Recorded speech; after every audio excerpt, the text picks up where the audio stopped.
Hello, welcome ladies and gentlemen. Welcome to Studio City. If you could please take your seats, we're going to begin momentarily.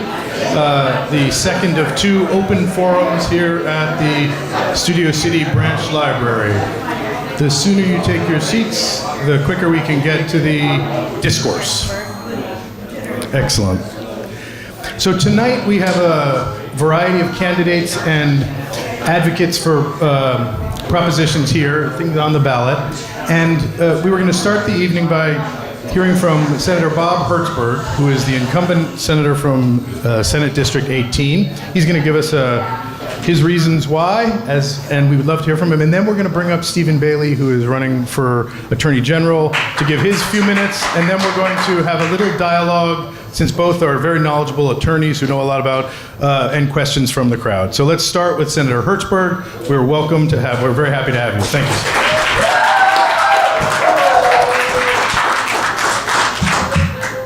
Hi, everybody.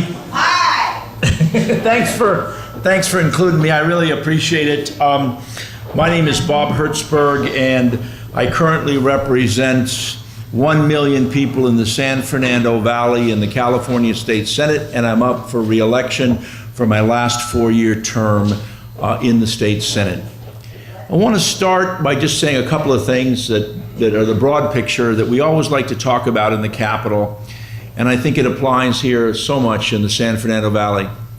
We like to talk about the fact that we are the 5th largest economy in the world, and the impact that California has on a global basis in so many areas. Well, I took a look at the numbers, and you know what? If the San Fernando Valley, I'm not proposing anything otherwise, but if the San Fernando Valley was a city, we would be the 5th largest city in America. New York, Los Angeles, Chicago, Houston, the San Fernando Valley. And the reason why I share that with you is to paint some context. The importance that we have in the San Fernando Valley on policy issues affecting the state of California and the impact we should have. And I think one of the many compelling reasons as to why folks should vote for me. I served, as many of you know, as Speaker of the California Assembly and brought more than $1 billion of resources to the San Fernando Valley when I was Speaker. The sound walls that we have, $226 million worth, the Orange Line, a number of examples. And at the end of the day, our job is to represent you, to be an advocate for you, and to deliver for you in so many ways. And so when I look at that, I look at where we are in the San Fernando Valley. Adrien Nazarian, who serves together with me in the Assembly, is a seasoned legislator. But we have circumstances where we have a lot of new legislators in the Valley. Henry Stern is new, has been there a couple of years. Also in the Northeast Valley, we have a new Assembly member. We have a new Assembly member in the West Valley. And I just think it's really important at this time to have somebody who knows how to fight for the Valley in a very big way. And let me tell you in particular why that's so important as to what's coming down. Homelessness is a huge issue for us. We have about 8,600 homeless people here in the San Fernando Valley. We have a $4 billion bond issue on the ballot that, if I had to guess, would probably pass. We have another $2 billion bond issue as Proposition 2 on the ballot. We also have a gas tax, which has been passed, and I think that it's going to continue to remain in effect, $5.4 billion a year. That's a lot of money. You need somebody who's going to fight for those dollars to make sure those resources come to the San Fernando Valley in a very critical way. It takes a lot of hard work to make that happen. It takes a deep understanding of the process to do that. And being the senior person, I will be the senior person in my party, in the state government, if I'm fortunate enough to be elected after Jerry Brown leaves, and really am very effective, I think, in making sure things happen for the Valley. I share that broadly. I can address individualized issues that matter to people, but I think it's important, and I will work together with all of my colleagues to help them along in my last 4 years, if I'm lucky enough to get reelected, to help them, train them. When I was in the Assembly, I built the Hertzberg Institute, which trained members, and it's something that I care deeply about. So bringing resources, being an effective voice, particularly for communities that have certainly been on the short end of the stick in so many ways, that won't happen with Hertzberg on the job. With that, I'm happy to answer any questions and to address any specific issues. I just wanted to frame that for everyone here tonight. And again, thank you all for showing up and taking time away from your families and the like to participate in the civic debate. Thank you, Senator Hertzberg. Thank you very much. Are there questions from anybody in the audience? Sure. So you just step up to the microphone and Senator Hertzberg will be happy to answer. Senator Hyde, thank you for coming this evening. Good to see you again, sir. Good seeing you. You've attacked Prop 13, I think, fairly regularly. And I'm wondering, would you like to abolish Proposition 13? As someone whose taxes just went up extraordinarily, and you're part of that tax and spend group of people in Sacramento, that's a question I really need to know. I have now and always supported Proposition 13, You have? period. There's never been a day or an occasion or an issue where I have attacked Prop 13 at all. Often in politics, what happens is people use incendiary language and misguide people in order to try to make noise. Where that comes from and why, I don't know, but I have certainly defended it in every respect and continue to do so today. So you would not abolish it then? I would No. not abolish it under no circumstances. Thank you, sir. Thank you.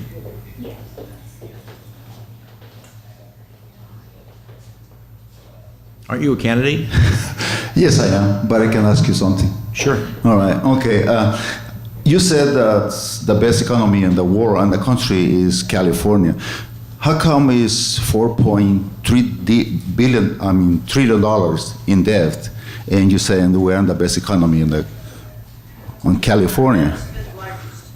I feel the fifth largest economy at about $2.2 trillion, the size of the economy. Is your question about the debt? Yes. Which debt are you talking about? The debt the Democrats have been putting on us. Well, first of all, if you look at the numbers from the California Debt Advisory Commission, it's really not the case. We actually have over $20 billion in reserve that we have never had before.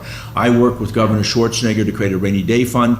We were in the hole starting in 2008, nearly $60 billion. That has all been erased. That debt's been erased, number one. Number two is there is no debt. There is pension debt, but there is no operating debt. There's in fact a huge surplus. We have 3 reserves now that we only had 1 before. Under the California Constitution, it's a 1% reserve. 1% was $2 billion. In addition to that, we've added 2 new reserves. One in the Constitution, which is called the Rainy Day Fund, that Governor Brown fully funded at $13.5 billion. Second, we in the legislature created a second reserve for social services because the tax system in California goes like this, up and down, up and down, up and down. And so we try to create as much of a reserve. That's another $3.5 billion. And last month, we had another $1 billion of surplus that will go into some sort of reserve. So certainly the issue that often affects people and they're concerned about is the longer term issue about pension debt, but that I think is a different question, but it's certainly not the case. Yeah, if you were... Sir, could you identify, if you're a candidate, in fact, we'd love to know who you are. And for the record, this is being videotaped and will be available on the Studio City Neighborhood Council website for all. So, but maybe we should let her have a chance. Yes. Yeah, okay, thank you. Thank you. Okay. Aye. Hi, Senator. Okay, I personally have a problem with some of the politics wherein all the misnomers happen and people take things out of context.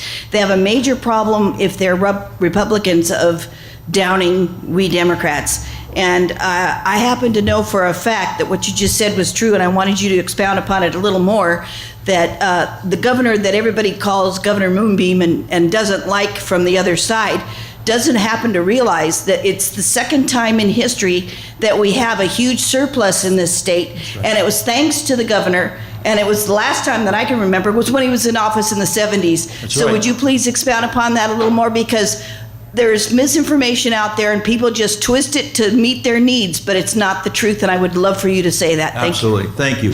Yeah, I think I was interviewed today by MSNBC, and they were asking me about the Governor Brown's legacy, which is exactly what you talked about. And what often happens is there's a lot of pressure in politics to say yes to this group, yes for more money for this or more money for that. And I think one of his great legacies that I mentioned today when I was interviewed was the fact that he held the line and that he really did. We created, Schwarzenegger created this, and I was involved in creating the Rainy Day Fund, but under the law, it wasn't required to be filled, and he made the bold move of making sure it was filled because he knows, he has the history. When you talk to Jerry Brown, he'll always talk to you about the ups and downs. He'll tell you that we've never gone more than 9 years before on an upswing. This is year number 9. So if you're going to be responsible in managing the government, what you need to do is to get ahead of it and make sure that the reserves are there. He's done it. Again, a secondary reserve, most importantly for social services. Why? Because when there's a downturn, or when the courts close, or when offices of government close or when there's cutbacks, the first thing that get hurt are poor people who rely on government. So we have a secondary reserve of $3.5 billion, which is larger than the reserve the Constitution requires, and we have a constitutional reserve. So it's extraordinary. I don't imagine there's more than 5 or 6 states in the United States of America that even have budgets $19 billion, and we have a rainy day fund of $19.5 billion. So thank you. Thank you very much. Thank you.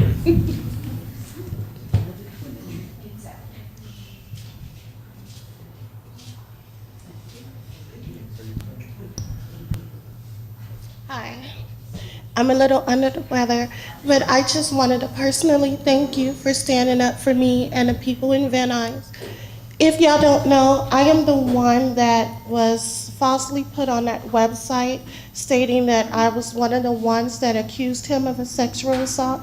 So if you look on that website, that is me, but him and I have been friends for years. And I just want to say thank you for standing up for me, going on the news, clearing my name, because, sorry, I'm sick. I'm the vice president of my union, SEIU, Local 1000 in my district. And I deal with a lot of celebrities, I deal with a lot of people in office. So because of that false statement, it didn't just hurt you, it hurt me, and I had to clear all that up. But I just want to say personally for always going above and beyond to help me in my community with any events, and your staff is awesome. I love Raj, and I love you, and thank you. Keep doing what you do.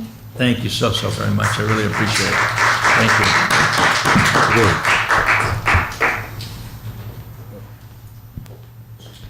David Hernandez, Senator. When the Me Too movement started in Hollywood and then spread to Sacramento and impacting the West and East San Fernando Valley, it seemed like there was a lot of reform, there was a lot of forward movement, and it was about time. Now, in the Northeast San Fernando Valley in the 29th Congressional District, there is a civil suit brought by a 27-year-old young lady who is suing the current congressman, Tony Cardenas, for molesting her when she was 16. Correct. I've taken the time to read the court documents. I went to the court hearings. I met with her attorney, Lisa Bloom. The trial has been set for August of 2019. Have you done any investigation into the validity of those allegations? And when you do, will you line up with others that have called for his resignation? Because he will be reelected next Tuesday. But at a certain point, the preponderance of evidence, especially in light of the Me Too movement, is that we need other elected officials to step forward and say, based on the facts, it is time for that individual to seek other employment.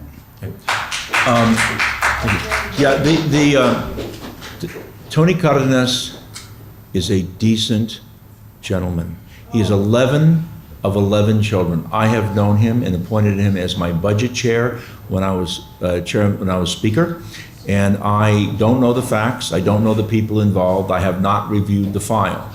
I have confidence in the judicial system, and the truth will come out wherever it comes out. My experience with him has only been in the most honorable manner. His wife reached out to me today. I know the family very, very well. Whatever the facts are, I don't prejudge them. And I think it's inappropriate in any case to start dealing with these issues until there's a full hearing and trial for everybody. That's the American way. It's not where there's an allegation or an accusation against anybody. And so I'm sure that Lisa Bloom will fight for her case and do what she needs to do. But in the meantime, I stand strong with him. I have no evidence that I've ever seen him do anything ever than to be loyal to his wife and loyal to his family. I don't know the facts. They will speak for themselves. Well, and that's why I'm saying that it may be incumbent upon you to review the facts so that based on your knowledge and research of the current facts, that it's not just someone making an allegation. It's someone who sat through a 5.5-hour deposition with his attorneys, with him in the room, and they're still moving forward with the case. So I agree with you with regards to the system will work its way through. That's right. But to not at least look at some of the facts based on just the good impressions and experiences that you've had with them, seems to do a disservice to those that you serve here in the 18th district. So I just ask you to keep an open mind Okay. as the case moves forward, because it is going to court. Thank you. Thank you so much. Okay. Jeff, you have a question? Yeah.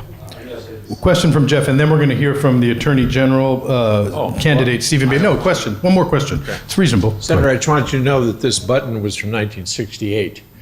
The Rockefeller Republicans, I'm no longer Republican. I just wanted you to know. So it doesn't matter. We take all comers. I got elected speaker you have my unanimously by vote. both parties. You and my vote. Yeah. And if we had the Republicans we had then, we wouldn't have what we have now. But anyway, here's my question. I looked at a map or a sort of a seating chart of both houses, and there's like a 2-to-1, what do you think you can do to bring compromise and positive compromise together with such overwhelming majorities? Well, let me tell you, first of all, when I was elected unanimously as Speaker, first time in over 50 years by both parties twice. Second, I mixed up the floor so that you didn't have one party on one side and one party on the other.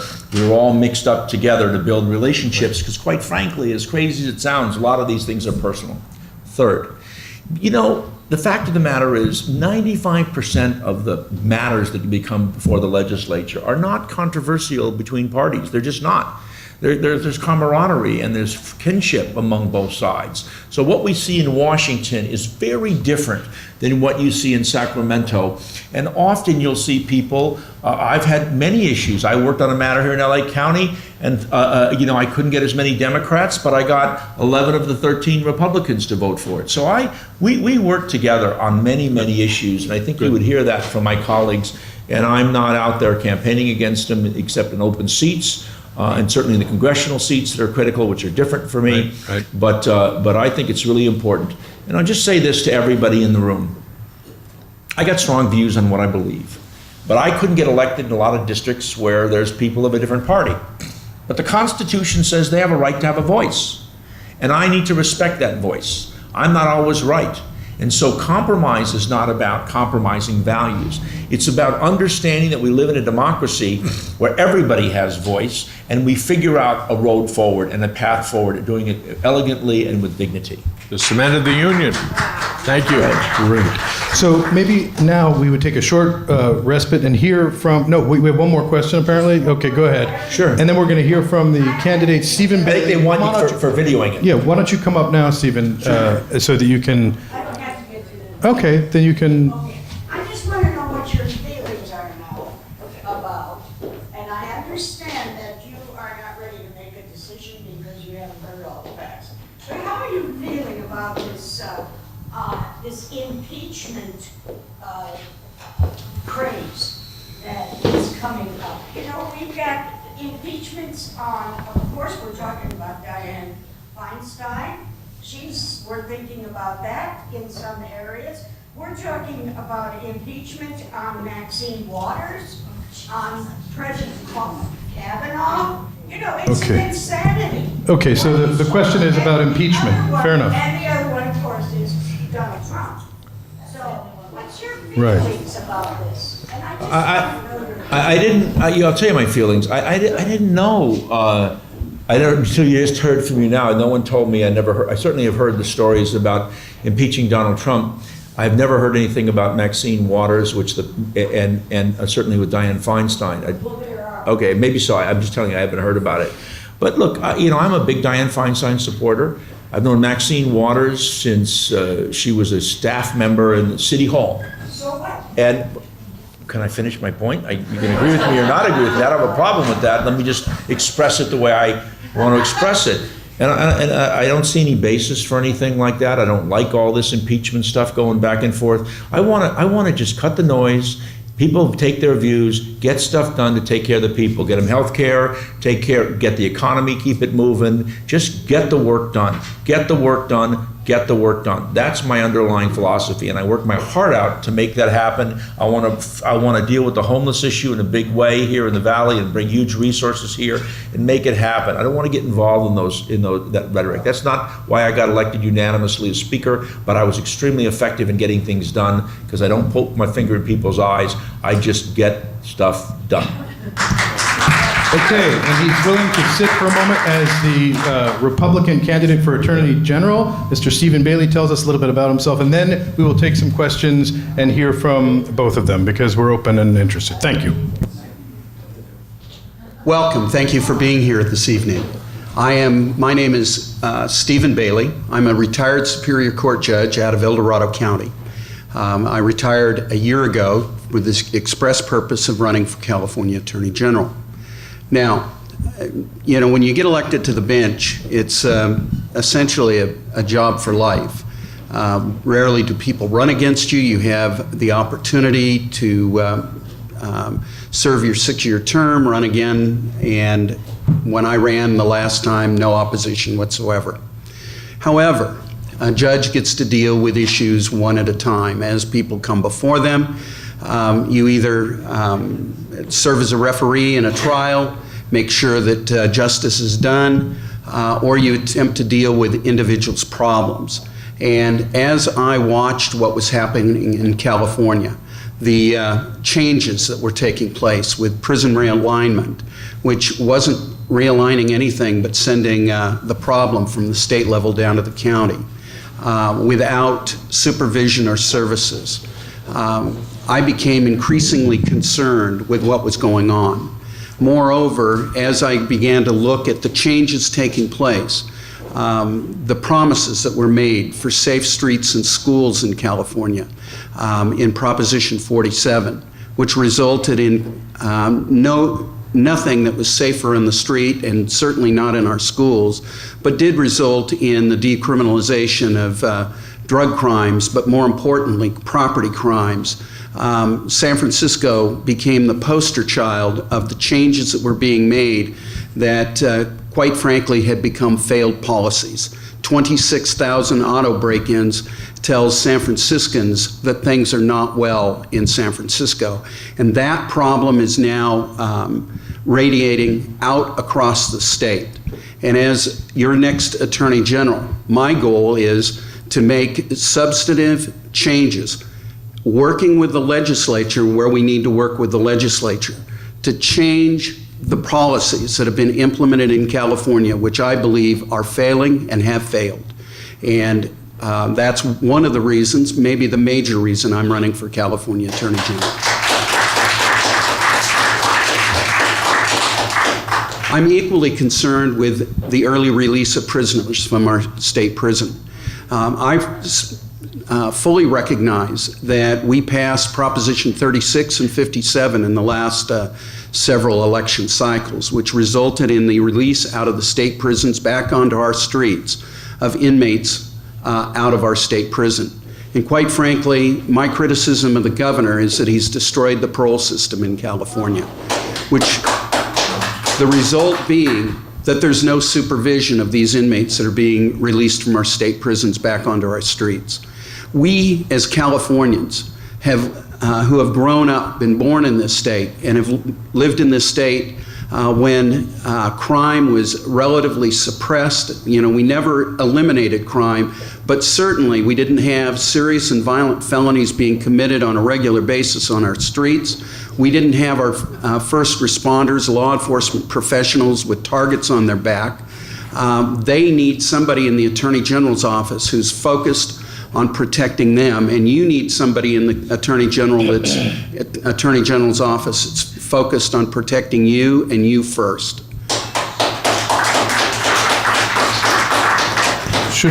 Would you be willing to answer some questions now, or would you like to? Always. Okay. So some questions for Stephen Bailey. Sure. This gentleman, go ahead. Well, I happen to agree with you. But how are you going to change things in that respect in terms of early release of prisoners? We have a situation over here at Ralph's where people go in with their calculator and that $950 law, and they make sure they're not stealing, $950 worth of goods. The whole thing's outrageous. So how are you personally intending to eradicate or correct or reverse this situation with all these prisoners who have been released early and the effects it's had on the public? Yeah, number one, some of this has been changed by you and I. Proposition 14 was an initiative passed by the people. Consequently, the people have to go back and revisit it and make substantive changes. That's why I'm supporting an initiative that is going to be on the 2020 ballot, promoted by law enforcement and the California District Attorneys Association. I was one of the early supporters of that initiative. It should have been on the 2018 ballot, but because of some manipulation and things that happened, it ended up on the 2020 ballot. That initiative needs to pass, and what it'll do are several different things. Number one, it's going to change some of the most egregious issues in Prop 57, the early release of prisoners onto our streets. But more importantly, it's going to address the issue of recidivist thieves who go in and steal. It's going to make a 3-strike conviction and it turns into a felony again. Previously, we had a recidivist statute in California for theft crimes. It's going to reestablish that. More importantly, it's going to go after these gangs of thieves that go into your box stores with calculators. If there's a gang of thieves, it turns it into a felony. But more importantly, we need to work closely with the legislature. I think there's general consensus in Sacramento that we've gone too far in certain areas. There's going to be certainly disagreement between Republicans and Democrats as to where we've gone too far, but I think we can sit down with Democrats and Republicans in Sacramento and come to a consensus and make some substantive changes. I think with prison realignment, AB 109, that there are a number of offenses that have been relegated to sentencing in the county jail that we can come to an agreement that those ought to be sentenced back into state prison. A person that's sentenced to 42 years in the LA County Jail probably shouldn't be sitting in the LA County Jail, probably should be in state prison. Not because of a disagreement over the sentencing of 42 years, but because we don't have the programs that would address that particular individual's needs in the LA County Jail. Thank you, Judge We Bailey. can make a change there.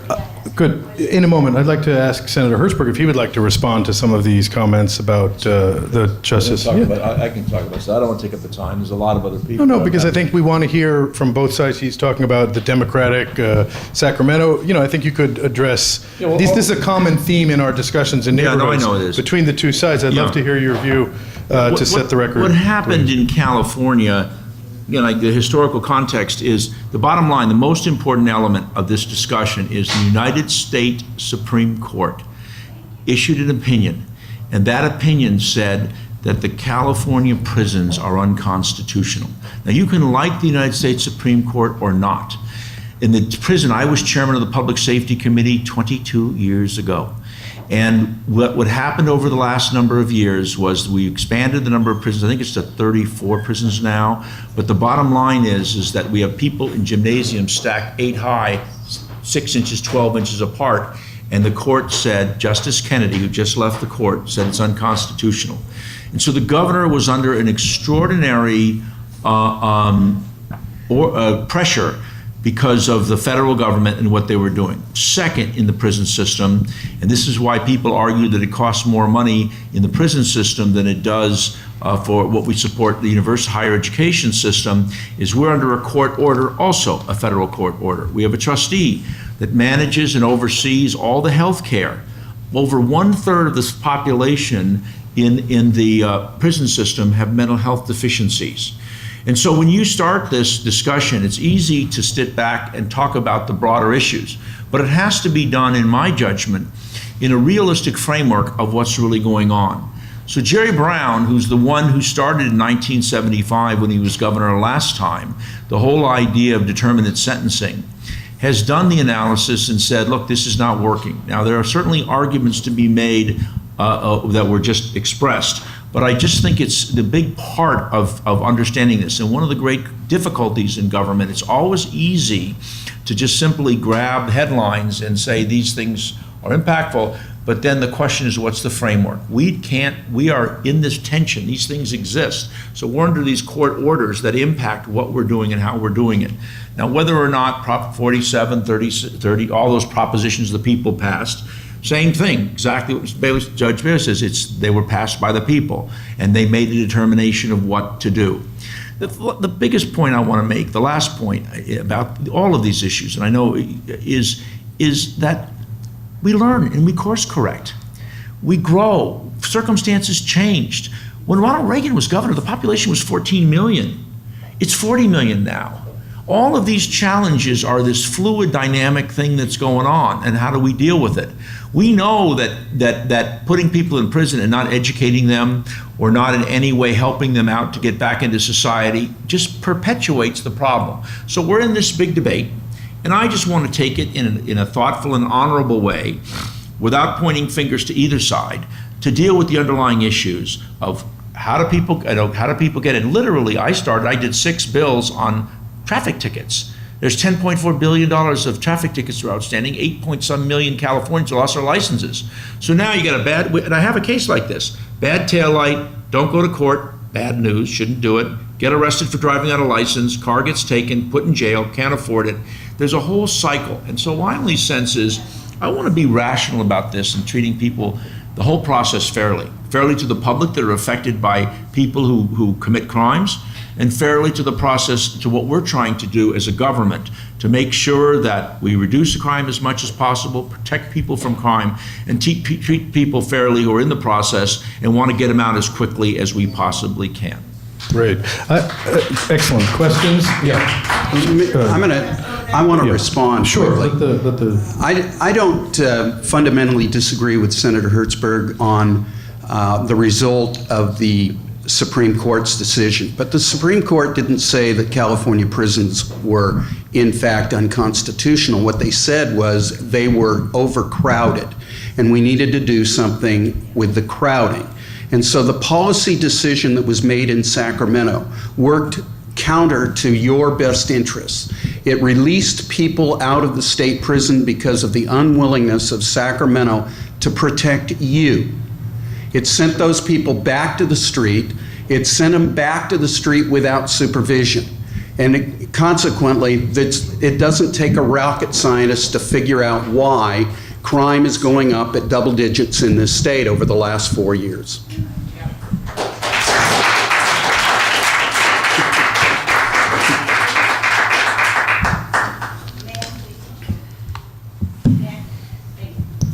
Okay, this saves me making everybody move.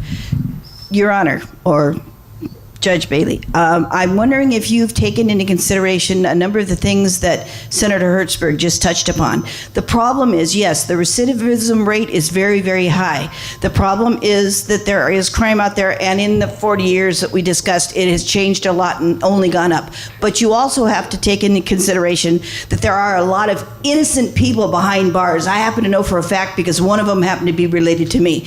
I need for you to know that unfortunately that is often the case. In addition to that, I would like to have your feeling on what do you think about what happens when they get out of prison or jail or whatever, because there are no jobs.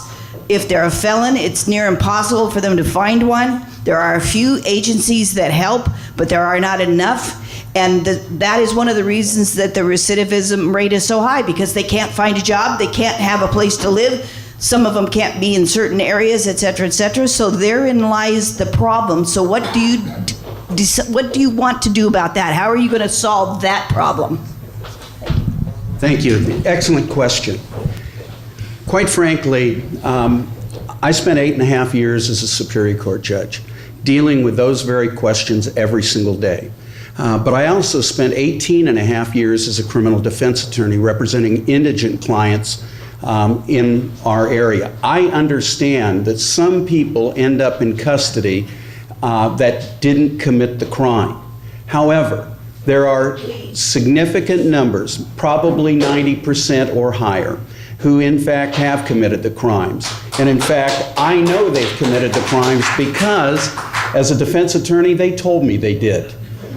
So, you know, I am not fooled by the fact that people say there's probably not a prisoner in our state prison that ever committed the crime that they are convicted of. But having said that, I have the similar concerns that you have, that when people are turned out of the state prisons, and quite frankly early, or they're sent down to the county jails to serve their sentence, the services that are necessary to prevent recidivism simply are not there. We're going to end up with 58 separate counties that are going to be required to provide those services without a parole system in California.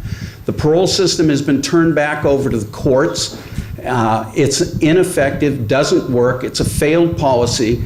The governor may have meant well when he came up with these plans, but they're not working in California. And it doesn't take, as I said, a rocket scientist to figure out when serious violent crimes going up in double digits over the last 4 years that something needs to change, and we need a change in Sacramento to do that. Okay, thank you, Mr. Bailey.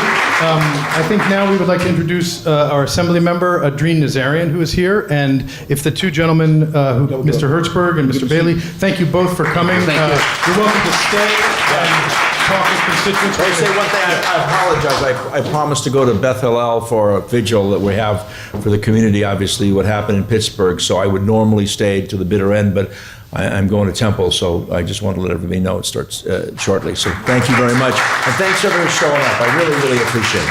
So we also have Roxanne Beckford-Ho, who is Mr. Manager.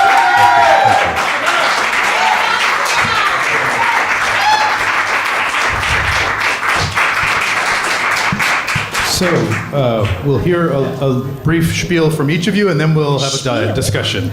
Excellent. No, spiel. It's the official term. Thank you. First and foremost, thank you to the Neighborhood Council for hosting this wonderful forum and the opportunity for us to hear each other out and have you ask us questions. Second, I am going to be joining the senator at the same Shabbat, so I'm going to have to leave at about 6:45. I'll stretch it till 6:50. So I'm going to try to keep the responses brief so that you can have more questions to ask. But just want to start out by saying a couple of pointers. If you look at where California is now versus where it was 40 years ago, we've made tremendous impact in the state. I know it's romantic to talk about how it used to be wonderful. But if you look at where everything is going, where the country is going, where globalization has taken us as a world, where trading has taken us, how job losses have impacted us, California is ahead of everywhere else because of its ability to innovate and contribute to the job market. So on the economic development end, we're actually doing pretty well.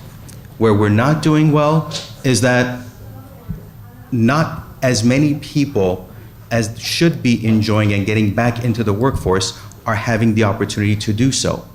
Because we're going into a more retail service-oriented arena of work as opposed to manufacturing. And that's troubling to me because that can change over time. The next economic downturn is within 16 to 18 months out. And the minute it hits, a lot of these service-oriented jobs can be cut. That's what's of concern to me. So on that front, we've made strides, we've been going forward well, and we've made investments that quite frankly, for 20 years, we hadn't. We were the beacon of entertainment industry in this state. The fight was between the Bay Area and Los Angeles, Hollywood.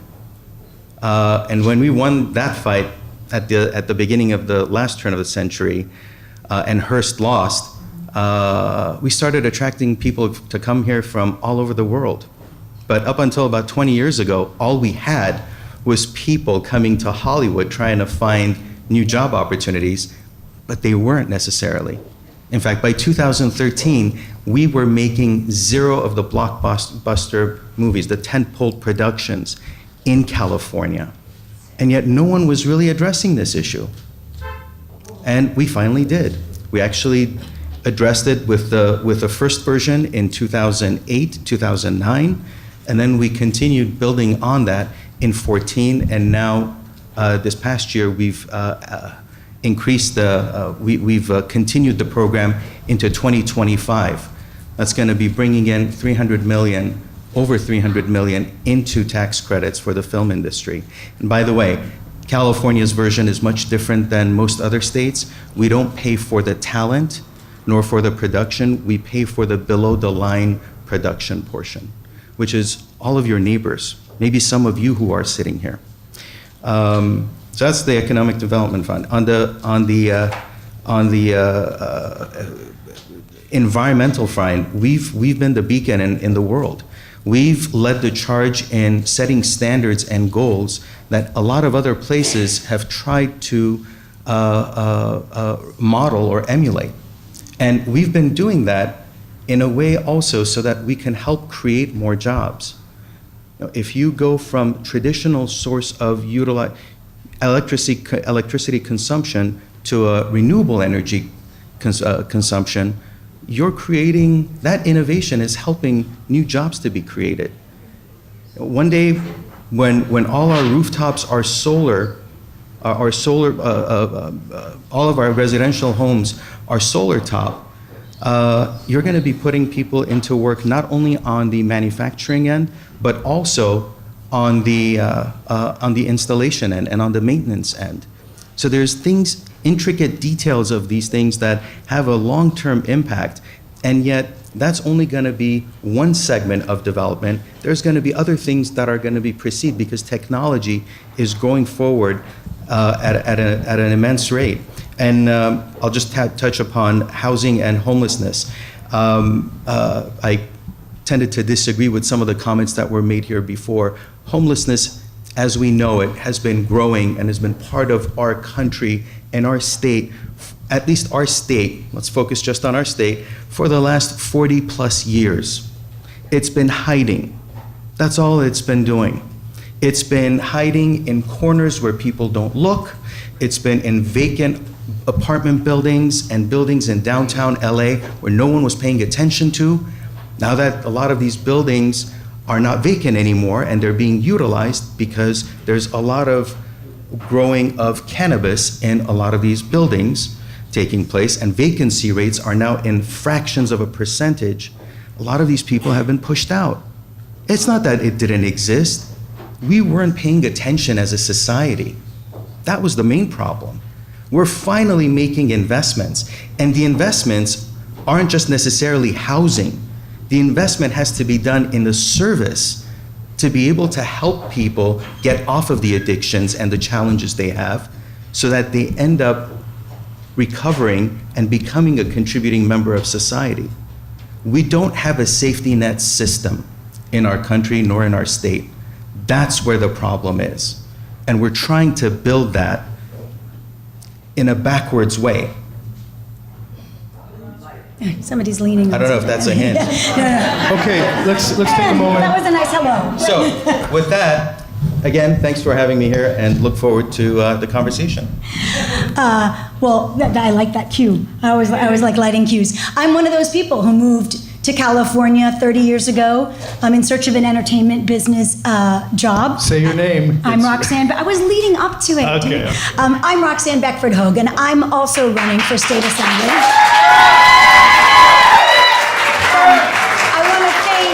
I want to thank the Studio City Neighborhood Council as well, because it has been, sadly, a dearth of opportunities for us up and down the ballot to see debates and to see people in action. And really, that's the only way. These ads and these mailers, we agree, are horrendous. And I've reached out to Adrian, and he was very gracious to write me back, because there have been a couple debates that you weren't able to make. And so I'm really glad that you're here tonight, even though you have to squeeze it in. And we're going to watch the clock. I'm a small business owner. I'm a mother of 4. He has 3 kids. We have a lot in common. So we both came to America at age 11.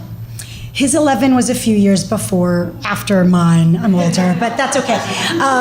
And we both became U.S. citizens. The good news about that is that neither of us are eligible to be president. So we will not, like most people who become dog catcher and immediately go, I know what's next, 1600 Pennsylvania Avenue. We're here. We're here, and we both agree that California is worth writing for. Adrian wrote me that in an email. We just disagree on how best to accomplish that. Adrian pointed out the things that he thinks are important. Why am I running? I'm not a career politician. I wasn't one of those kids who was in student council and couldn't wait for the 6th grade elections. I never was a staffer anywhere. I've always worked in the private sector. I'm running because I love California and I love the Valley. And I have lived here in my adult sort of grown life. We started in the Hollywood Hills, and then each time we had another child, we had to move further north to afford to live here. So I'm now in North Hollywood, which is great, but we've had to move a bunch of times.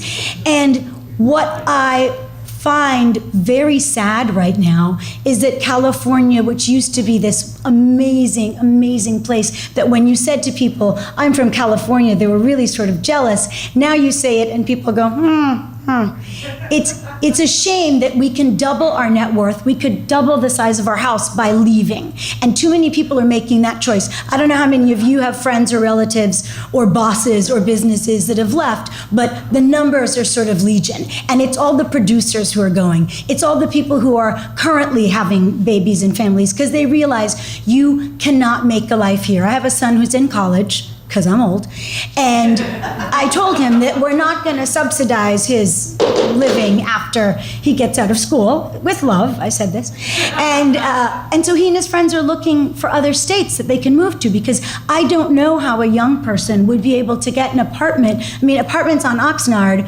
Boulevard, which is lovely, I mean, I live near there, they start at $2,700 a month, and so those things are impossible. So why I'm running for assembly is because all the things that caused our problems here in California come from Sacramento. Adrian is a reasonable guy, he's a good guy, but you can't fight against the overwhelming numbers of people who are doing whack job crazy things. Can you repeat that again, the first you're part? You're a good guy, you're American. No, I said that, I know, make sure. I have no problem, he's a totally nice guy. I'm not nice. I'm not going to Sacramento to be nice. I'm going to raise a little hell and cause a little problems myself. Because too many times, people think, and Bob said something very interesting, so, well, the Supreme Court said something, so we've come up with this. They exacerbate a problem, and then they solve the problem by collecting and hoovering up massive amounts of money, giving them to the lovely folks at SEIU, and who then have pension issues. Wow. By the way, well, just because you said, yes, and other public sector employee unions. Thank you. I felt kind of wow about it too. And the fact is that we have a $200 to $300 billion unfunded pension liability. So we don't have a surplus at all.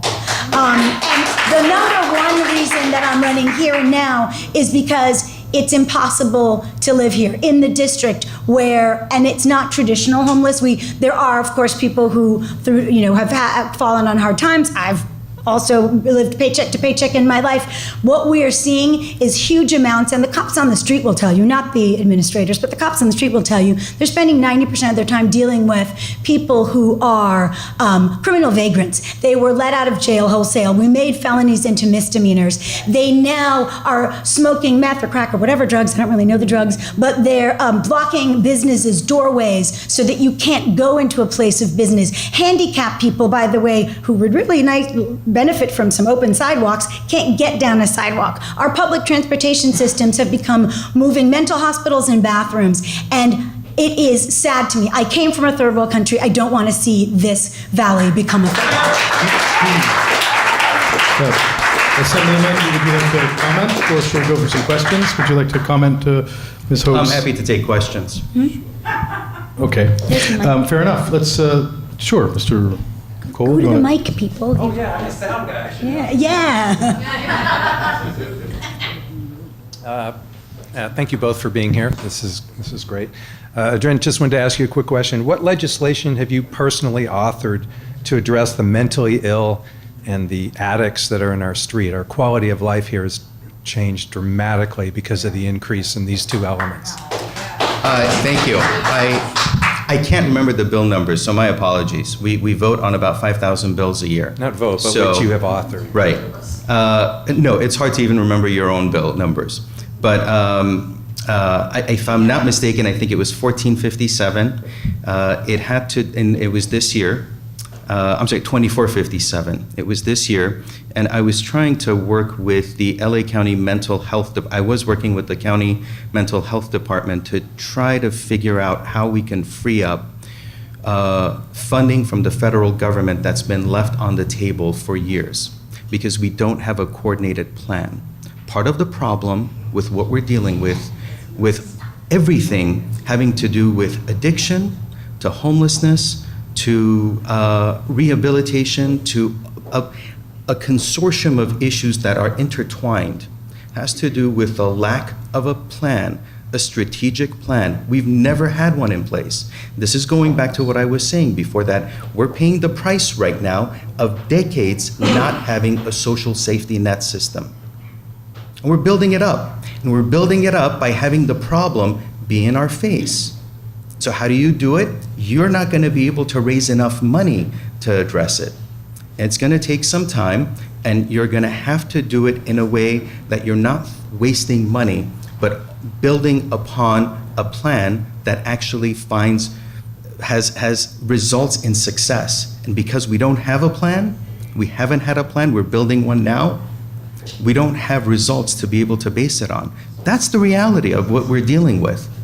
So we can be upset about it, but I also wish that this frustration was being voiced 20 years ago. Well, let's talk about now. I want to, one quick question. Quick questions and quick answers if possible. Quick question Great. is, the reason I bring it up is a few weeks ago, I was chased by somebody who was obviously not with a full deck, screaming at me, running across Whitsett, and I had to dive into the golf course because he was screaming and yelling that he was going to kill me.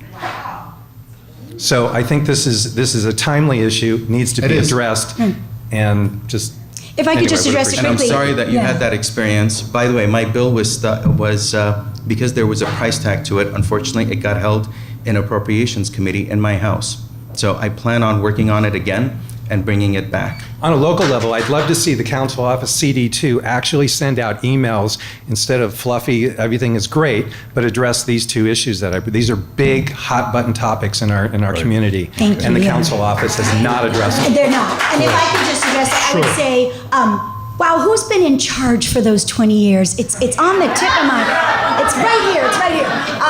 The fact is, however, that there's a huge bucket of money because we are Californians are warm-hearted people, and Adrian has the best of intentions, but HHH and H made a bucket of $2.5 billion. I actually wrote an article on affordability and housing, and it was published in the Daily News, which just endorsed me last week, the LA Daily News. So I've made copies for everybody, and on the back of that article is an amazing article called The $1 Billion Homelessness Scam.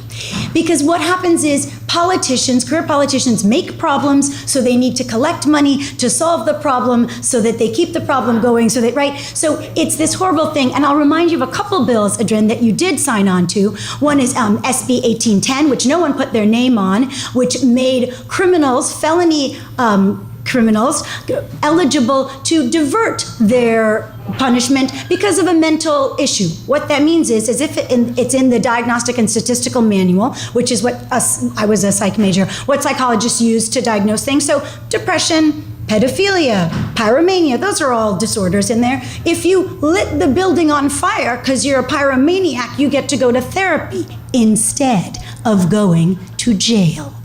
All these bills that come out of Sacramento have had the effect of rewarding crime. Basically, I have 4 kids. I know what happens. You get more of what you reward, right? And we've rewarded criminals for far too long. Okay, thank you. Next question. To the point that homelessness has been a problem for 40 years that has been mainly hidden and not out in the open, and also understanding that we have to address the issues that are happening right now. But what issues do you see right now that might be a bigger problem, like homelessness now, 10, 20, 40 years from now, that we could start working on now? Either one. I'm happy to start. You're here coming up with a lot of solutions. So No, it's okay. It's all right. It's all right. When it's tough questions, we have to step up. So, here's what's going on. Housing has been a failure. If you look at what we've invested in as housing stock, we used to develop about 210,000 roughly homes in California 20 years ago. Currently, we build about roughly 80,000, a little over 80,000 units of housing. Population growth has not gone down, it's gone up. So what that means is, as population goes up, housing stock goes down, we're artificially forcing the pricing to go up. So I disagree about housing. It is a significant issue, and it's a man-made issue.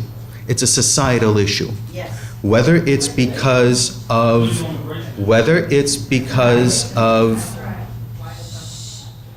allow me to speak, and then you can ask your questions. Whether it's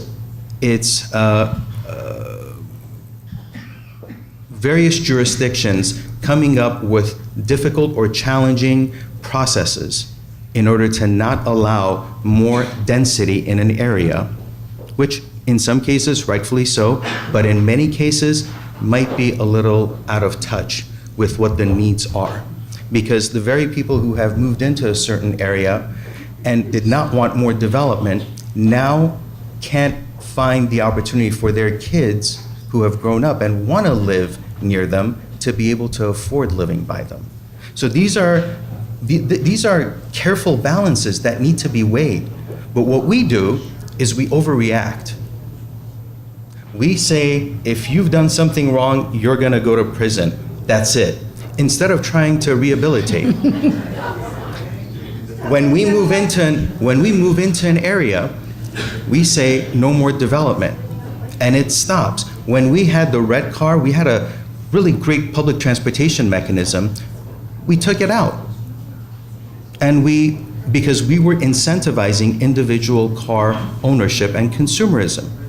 That's what we've done to ourselves, and now we're trying to undo all of that and bring in a transportation mechanism. So the things that we need to work on, water. This is going to be LA-centric, because that's what I'm looking at. No, it should be, yeah. Transportation and water are the key to infrastructural components that if we don't pay attention to now, this will not be a sustainable area. Transportation cannot rely on just single occupancy vehicles. We need to have a system in place that allows greater rail, greater transit. SB 1, that I'm assuming most of the folks here were not happy with, and I do hope that you consider voting against against Proposition 6. But SB 1, the gas tax bill, invested in infrastructure, invested in our roadways and highways. But what individuals like me who represent these small areas in California, because you look at the 46th district, the density of it is such that it's a fingernail throughout California compared to other districts in California. You compare it to some of the district number 1 or district number 2. District 1 has 9 counties running through it. So that's a big area. Assemblymember, may I interrupt as we get to some of the... Bring it to a close, because we have a lot of people lined up, that's all. Thank you, but our needs are very significant and very challenging. We shouldn't be just relying on the same stretch of 10 miles of highways along 170, 405, and 101. We need to be looking at how we can build more rail so that more people can move around. 1. 2, we got to make sure that we're investing in our water infrastructure, because you saw what happened. We're still relying on infrastructure that was laid down by Mulholland over 115 years ago. Okay, so I'll just answer really quickly. The biggest problem that's coming in 10 years, Venezuela. We will have the haves and the have-nots, and where I see the problem stemming from, everything is the fruit of the poison tree that was SB 54. When you have a policy of rewarding, again, illegality and felonious behavior, SB 54 is the sanctuary state law, and it's a misnomer. It wasn't just, it's not sanctuary like we're protecting moms taking their kids for getting ice cream. It was specifically, if you entered America illegally and then you committed a felony, this law was to protect you. So as a policy a thing that we have to look at, what's coming down the pike, huge public health issues, typhus, Hep A, all these things that are happening if we don't solve the problems. We're looking at basically escape from New York. Thank you guys for coming. Hi. I would like to ask you, given the fact that, well, we were talking about the thousands and thousands of prisoners have been released from our state prisons, right? And yet Jerry Brown just gave our prison guards, who are already the second highest paid in the country, a 5% raise that, of course, we can't afford. And you know, now they're the highest paid prison guards in the country. And given that we have the highest paid teachers, second highest paid teachers in the country for 9 months' work, and we're second and third from the bottom in test scores. So it seems to me that, you know, Sacramento basically is run and owned by the unions. They literally call the assembly their house. And so I would like to know how you can justify supporting the unions, the big money, which is a huge money in politics. 6 to 10 of the top 10 donors when Citizens United was passed were unions, not corporations. So I would like to ask you, with this horrible failure of public schools, how you can be against school choice, so the money goes to the parents instead of these failing schools, and like they have in Sweden and Canada and Chile and Spain and 29 countries in the world that clean our clocks academically. So first of all, I've never voted against the interest of school children. So generic statements like that. But what does that mean, against the interest? I don't know what your question meant, so I'm just trying to paraphrase exactly what you said and say that I did not do that. But second, you know, I didn't have a say in what the governor wanted to do. That was a decision that he had made. I supported what he's trying to do because paying the prison guards more? Let me answer the question. Because there are, ma'am, have you toured a prison? I actually have, yes. Okay. I have, yeah. Okay. I'm a writer, and I did a whole project Okay. on this. Yeah. Well, you know, if you've really gone to some of the prisons I've visited and seen the circumstances, you've seen the needs, you've seen the challenges that many of our prison officers are working under and the constraints they're working under. So we have worse criminals than they do everywhere else. I think it's justified for them to get the pay that they deserve. They had not before this received a pay raise, if I'm not mistaken, since I think 2000, going back about a decade ago. No, it wasn't that long ago. It was like 2012. I think it was a decade ago. No. But anyway, our schools, if you look at on the aggregate, K through 12th education is about 46% of the state. And it's still state not budget, right. of the budget, and it's still not enough. And we're second and third from the bottom in test scores, and we've tripled our money. And we have a lot of still not questions, enough, so let's not do follow-up questions. Which tells you where we've made some decisions that have come back to haunt us. We passed Prop 13 back 40 years ago, and that has impacted us severely. You look at any pie chart or any graph, you will see a direct correlation in the drop of revenues and how it's impacted. Absolutely not true. Absolutely. Can you answer this, Roxanne? I'm sorry, that's just not true. How? We have tripled our spending, and our tech scores have gone down. Tripled our spending. We have the highest spending in the world. And what did we do with our population? Let them go to the best schools their parents can get them into, like the middle class and upper middle class and rich people. They get to choose the best schools for their kids. But poor blacks and Hispanics especially get sentenced to the worst schools with the worst teachers in the country. The worst people. I'll just jump in to say, because I know we're stuck for time, and I'll say that California does not actually have a revenue problem; it has a spending problem. Yes. And if our prisoners needed such high-class treatment, we could totally. They get to be incarcerated for a year at about a cost of $25,000 across the border in Nevada. We could give them an extra 10 and save about 40 right off the top. But the issues still remain that Sacramento is bought, wholly owned by unions. Union money is huge. Just look at the amounts being spent on each of the propositions and who's spending it. And I know that it's sad because our founders intended that regular people go run and come back. I was told you have no chance in hell unless you raise $100,000. We won't even talk to you, and that's from my own party, right? That's what politics is. And with $25,000 raised, $25 and $100 a time from all of you, I was able to make a campaign video. You made a video just the other day. I saw it was good. I'm glad I came to your party. Thank you, Roxanne. I know, it was good. But the fact is that we no longer have people talking to people to get elected. You get a couple checks from CTA and the Nurses Association and you're good. Now, again, that's not to say that you personally are owned by them, but Sacramento is owned by them, and that's a shame. Hello. By the way, before you start, this is going to be the last question. I already had to take off, so I'm happy to answer it. Fast, real The fast. lightning round. Okay, my father was a union member. He retired in 1987, by the way. We lived in a 2-bedroom, 1-bath. My father helped the Jews, like clean up the facilities after the Jews. His payment to the unions was higher than our mortgage payment. We couldn't even afford to go to college. But that's not what I want to talk about. I used to work in downtown LA on Santa Fe. Used to be like if you start at Santa Fe, you go to the other end, you get a job. This is true. All those jobs are gone. They're in China. Oh, what are they doing there? Polluting. And then you can see the little fingers coming across the ocean. But this is the new religion, the global warming crap. It's religion. How can you say, like, we're sending our jobs, everybody's got an iPhone made by slaves, needless to say. I'm done. Thank you for so your that was time. a comment. Okay, that was a comment. So an interrogatory, a short statement with an uplift at the end is a question. But we love you. Here's the question.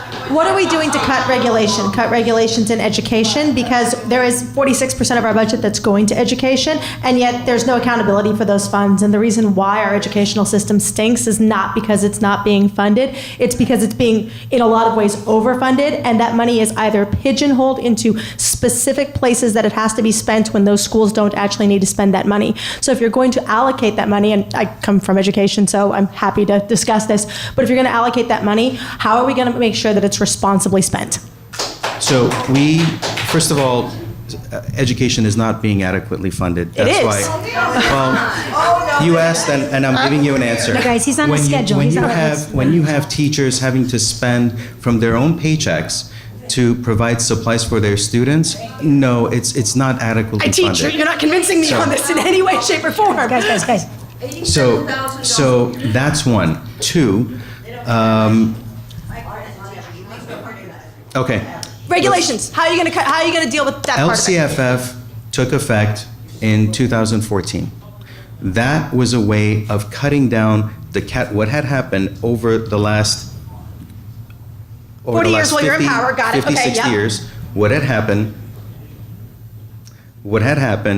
was various different categories were introduced.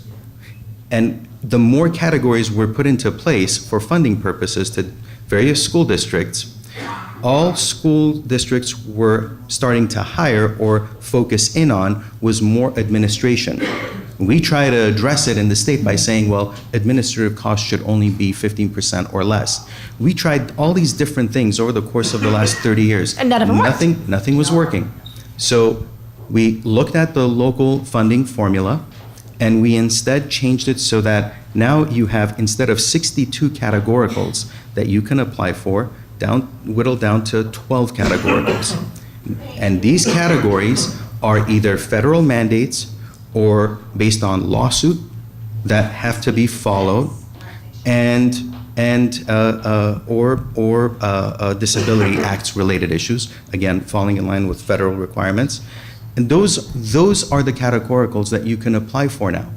And we freed up a lot of money to be able to be spent back on librarians, counselors, nurses, all the other support system that we've lacked and that we needed, and which helped make our schools great. Yet it's in the not being past. done. And just very quickly, so No, this sort of no. just shows you what's wrong with school funding and school functioning should happen locally. It should not happen out of Sacramento. I know you have to go, and so I'm happy to stay and talk, whatever, but what you're doing is so important, and thank you for doing it. Thank you. I'm really glad that you came, so thank you so much. Thank you. Yes, thank you, Thank you Assembly both for Member coming. Nazarian, for joining us. All right. Thank you all. Thank you. We'll have opportunities for if you want to ask. Okay, thank you. Also, one question, and then we're going to introduce a few more candidates. Roxanne will stick around and come back, hopefully. Okay, great. I want to ask sort of a get back to basics question. I've been studying the monetary powers and disabilities of our U.S. Constitution for about 10 to 15 years around there. It's a subject that's been looking at very, very heavily. The Article 1, Section 10 states that no state shall make anything but gold and silver coin a tender in payment of debt. It's a constitutional mandate. The dollar is used twice in the Constitution, and nobody knows what it is, except me. I went around Politicon asking everybody, and nobody seems to know what it is. It's a silver coin containing 371.25 grains of standard silver, codified in the Mint Act 1792, and it hasn't changed. So the question is, what is the state of California are you going to do to bring us back into a sane constitutional monetary policy? Well, thank you for that. It's amazing that that you've spent that much time studying something so deep and arcane. I would say that there are things that actually are the purview of the federal government. And again, that's a problem that's in Sacramento, that people, I think that they get themselves confused with the federal government. However, what we need to do in Sacramento for all issues, and by the way, the complete upside down nature of our budget in Sacramento, whether or not it's based on gold or silver, the crash is coming because of the looming pension liability, unfunded stuff. But I'm sorry? That's honest, thank you. Keep going. Great, awesome. And so all that needs to stop. And the only way to have that happen is with balance. These guys who are lawyers, whereas Alfred is running for a judgeship, we have a criminal justice system, and you have prosecution and defense to get to the truth. In California, for too long, we've just had one side, and we're completely lopsided. I'm not saying we should live in a red state, but as a friend of mine said to me the other day, I've been wanting to live in a totally blue state my whole life, and now I do, and it is hell. We need balance so that people make sense. So as to monetary policy, California needs John Cox as governor because he's the only option. He's the only option to bring sanity to our budget. Okay, thank you. So, Because I'm a girl, I just started running for office this year. I'm like, this is my first rodeo, dude. thank you, Roxanne. Great job. We'll hear from you again. Roxanne Hall. And now we're going to hear briefly.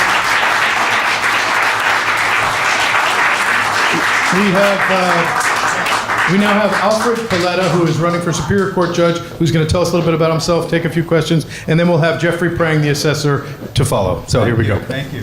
Mr. Coletta. Thank you, thank you, thank you, thank you. Yes, I am running for judge. My name is Alfred Coletta, and I'm running for a vacant seat, office number 4. A little bit about myself. I was born and raised in the city of Los Angeles. I attended local schools, a graduate of Cal State Los Angeles University, environmental health science. I wanted to be a lawyer when I was 16. That was placed on hold for a while. I worked at Rockwell International Space Shuttle Division as an aerospace engineer.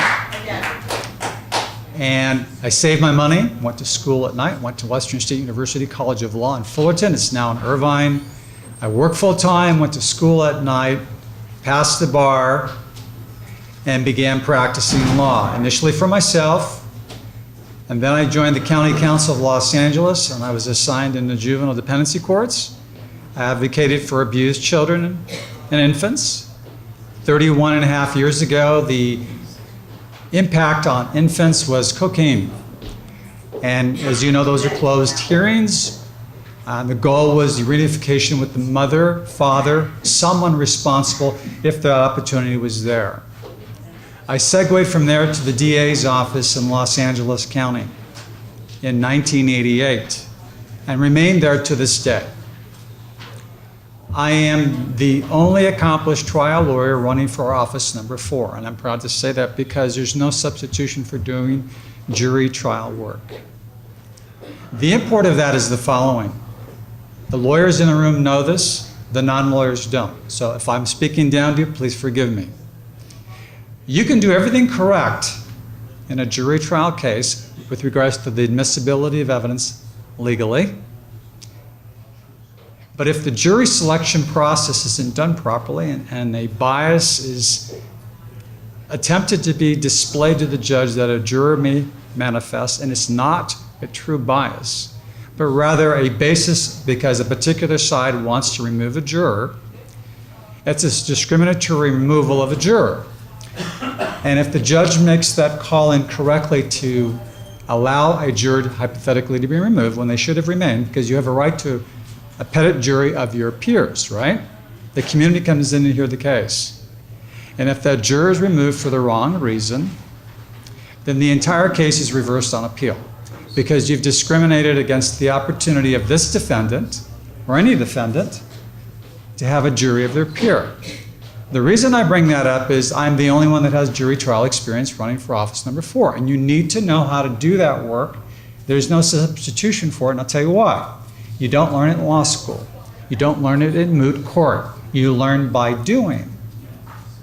So when you're waiting 2 and 3 years for a civil case to go to trial because you haven't settled it, you can't settle it because you haven't received a reasonable offer. You want to go before a bench officer that knows how to control and bridle the attorneys, even your own, and make sure that things are done properly so that your verdict will stand on review. Same thing in the criminal process. I've done 120 felony jury trials of verdict. I have convicted 42 murders, not me per se, but you that has decided those cases, and every one of them have been on review. I'd like to say I'm a very good lawyer, but I've never convicted an innocent person. So, I would ask you, if you haven't picked up a card in the back, they're on the table, some of you have picked them up, drill into my website, Coletta for Judge, COLETTAFORJUDGE.com. See my historical experience before a lawyer and as a lawyer. Look at the number of judges that have endorsed me. Those predominantly that have endorsed me have watched me in trial over the course of basically a generation. I've been practicing for 31 years. And I do have union endorsements. I have peace officer union endorsements because I've been on the side of public safety for 30 and a half years. And I do have the Los Angeles Times endorsement. Now, some of you are very dubious of the Times. I grew up on it. But the import of that is they vetted me by going to the opposing counsel to see if I was fair. They asked me, who would say that you're fair? Who would say that you stood up at the right time and said, Your Honor, we can't proceed on this charge, this allegation? I said, you know, the best test of that is to call any branch court, speak to my opposing counsel, the public defenders and the alternate public defenders that I'm in court with Monday through Friday. Ask them if they know me and ask them what they think of me. I think I'll rest it there with you. And after 2.5 months, they came back and endorsed me for the primary, and they've endorsed me again for the general election. So the import is you do want a fair person. You don't want people that are just for one side or the other.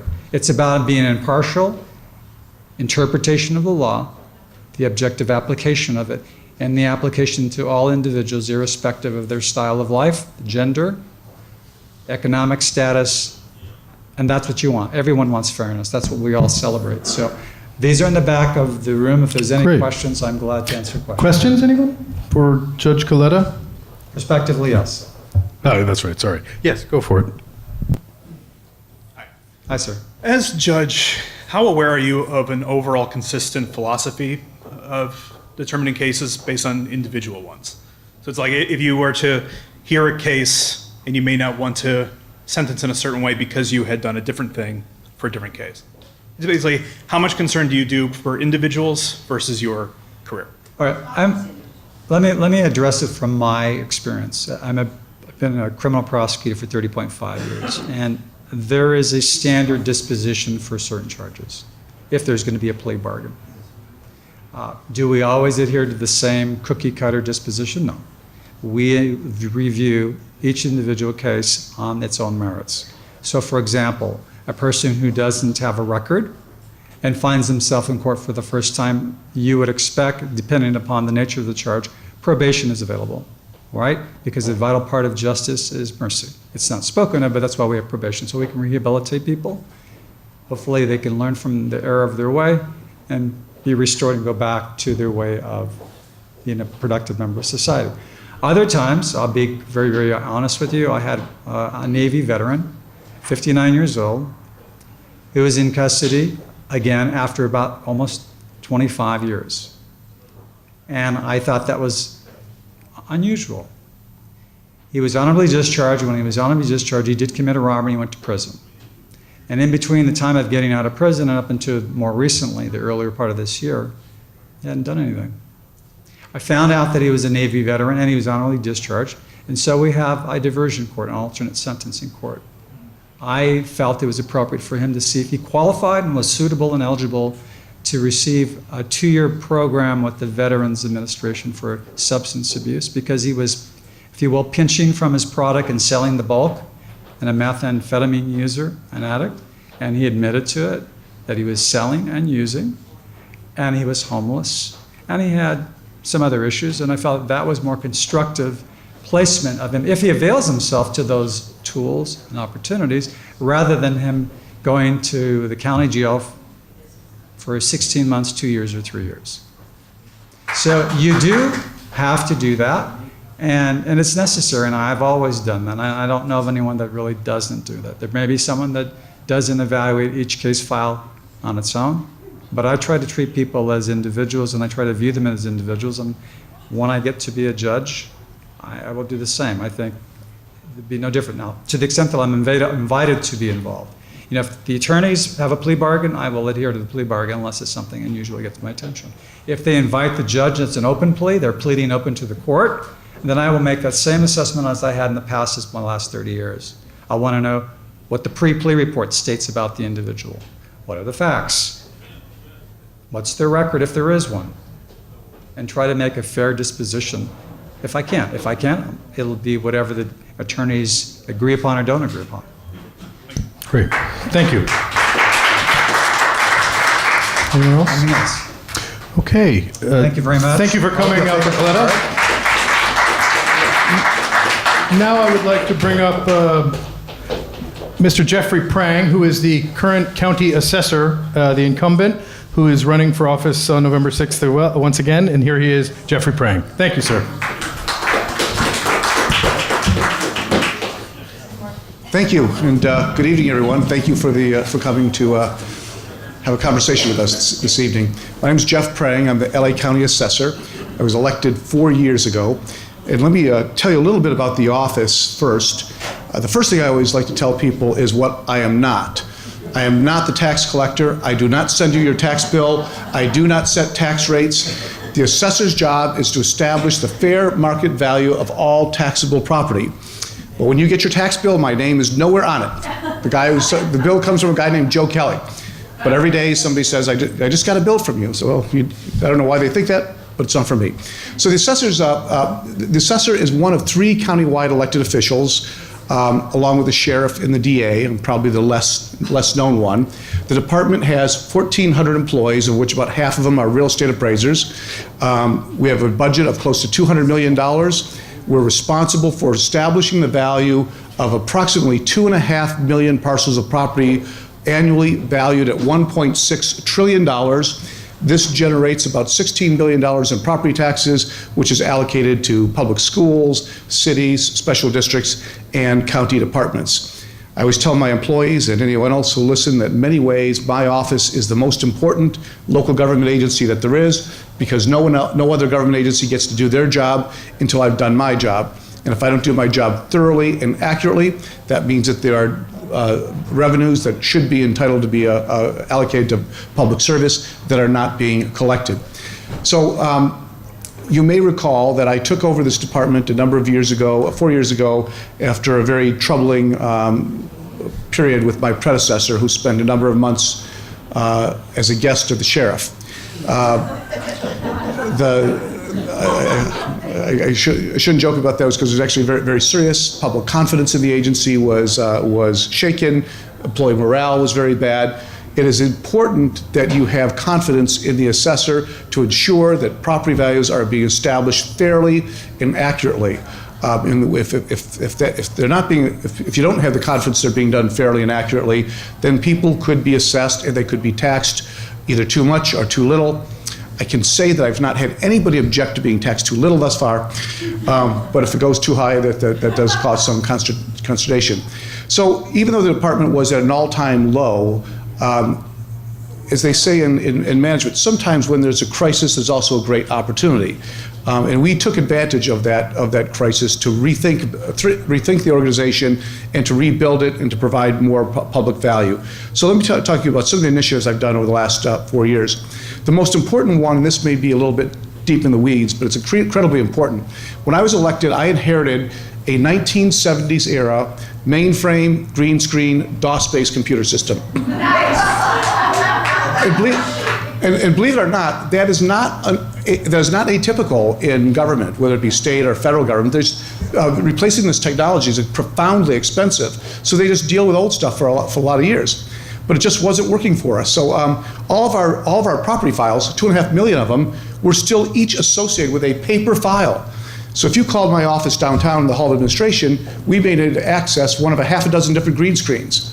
And there may not be enough information there. We might have to refer you to one of 5 different locations throughout the county where the paper file was kept. So a simple question could have taken you minutes or hours, in some cases days, to get answered. So we are investing $100 million to upgrade that technology. We have digitized all of our property files, 100 million documents. So now when you call our office, anybody you speak to has access to all of our information, and we can answer your questions quickly. But we've also consolidated all that data into a single portal with maps, photographs, assessment data, tax data, so that you can get everything that you need in one easy to use, easy to access website. And if I had time, one thing I would love to tell you about is the methodology that we're approaching this project. As you know, government agencies have a really bad track record in upgrading their technology. Department of Water and Power with their billing system, LA Unified with their payroll system. Well, we are on time and on budget with this project. We're more than halfway through. So a couple other things that we've done that I'm proud of. One of them deals with business personal property, because I don't only assess real property, land and buildings, but also business equipment, furniture, computers. And we assess that at the same rate that we do real property, 1%. And I was required to assess business property valued at $2,000 or more. So if you're a small business with $3,000 of equipment, you would pay $30 a year in property taxes. But when I got there, I did an analysis and discovered it cost me over $50 to process each assessment. So we're losing money on thousands upon thousands of assessments. So I asked the Board of Supervisors to raise that threshold from $2,000 to $5,000, and we had the net impact of dropping 50,000 small businesses off the tax roll altogether for business property, saving them about $3.5 million. And thank you, I'll take applause for that. And kind of counterintuitively, while we may have had a slight decrease in county gross revenue, we increased net revenue because we weren't chasing money-losing assessments, and I was able to deploy my resources to focus on higher level valuations. One of the things that people do not typically associate with my office is tax savings. I am charged with managing a number of tax savings programs for seniors, the disabled, veterans, people who have been impacted by natural disasters, and for homeowners. If you are a homeowner, and that's your principal residence in LA County, you automatically qualify for the homeowners exemption. But about 30% of the homeowners in the county don't file for it every year. It reduces your assessed value by $7,000 for tax purposes. We'll save about $70 on your annual tax bill. If you're a homeowner and you don't know whether to have the homeowners exemption, I urge you to check that out. You can check it out on our website, and your trip here tonight would have saved you $70. But the homeowners exemption, you can check it out. Type in your address at assessor.lacounty.gov. It'll give you a lot of information on property that you didn't even know. But last year we helped people who are homeowners, veterans, seniors, nonprofits, religious institutions save $600 million on their property taxes by increasing public education to let people know what programs are available to assist them. But the primary responsibility of my job is to locate and assess the market value of all property in LA County. Last year, property values countywide increased by 6.62%. That's the largest increase we've had since prior to the recession, and is the eighth consecutive year of growth that we've had in LA County. I can tell you that things are slowing down a little bit in the economy. We've had sales have slowed down over the last 6 months. That's probably not just in LA County, but nationally. That probably is one of the contributing factors is probably the increase in interest rates. Some of the other economic variables that we're looking at are the impact of the tariffs and the federal deficits. But we've come a long way in the last 4 years to rebuild this agency, and I'm particularly proud. I'm going to brag for a moment, if I may. When I first taking office for an agency that was under scandal, it was very important to me to restore morale of our employees, but also to restore public confidence. And so we've worked hard to accomplish that. And I was proud that last year, our trade group is called the International Association of Assessing Officers. It's like the League of Cities for government appraisal agencies, awarded us with their Certificate of Excellence in Assessment Administration. It is the highest award that can be granted to a government appraisal agency. We are the only California county ever to receive this award. We're one of 35 jurisdictions out of 14,000 in this nation to get this designation. And I did that to help rebuild our morale amongst our employees. But it was important for me to convey to you, the members of the public, that if your faith in this agency was shaken with the scandal of my predecessor, you can be assured that this department is working in your best interest today. Excellent. I have a quick question, and then we'll open it up to the floor. The propositions, isn't there a Proposition 5? Yes. Is that one that you could educate us about? Because I know it's confusing for people, but it's interesting and it's in sort of your area. Sure. Proposition 5, and I will be responsible for administering that locally. So there's a current proposition in place, a constitutional amendment called Proposition 60.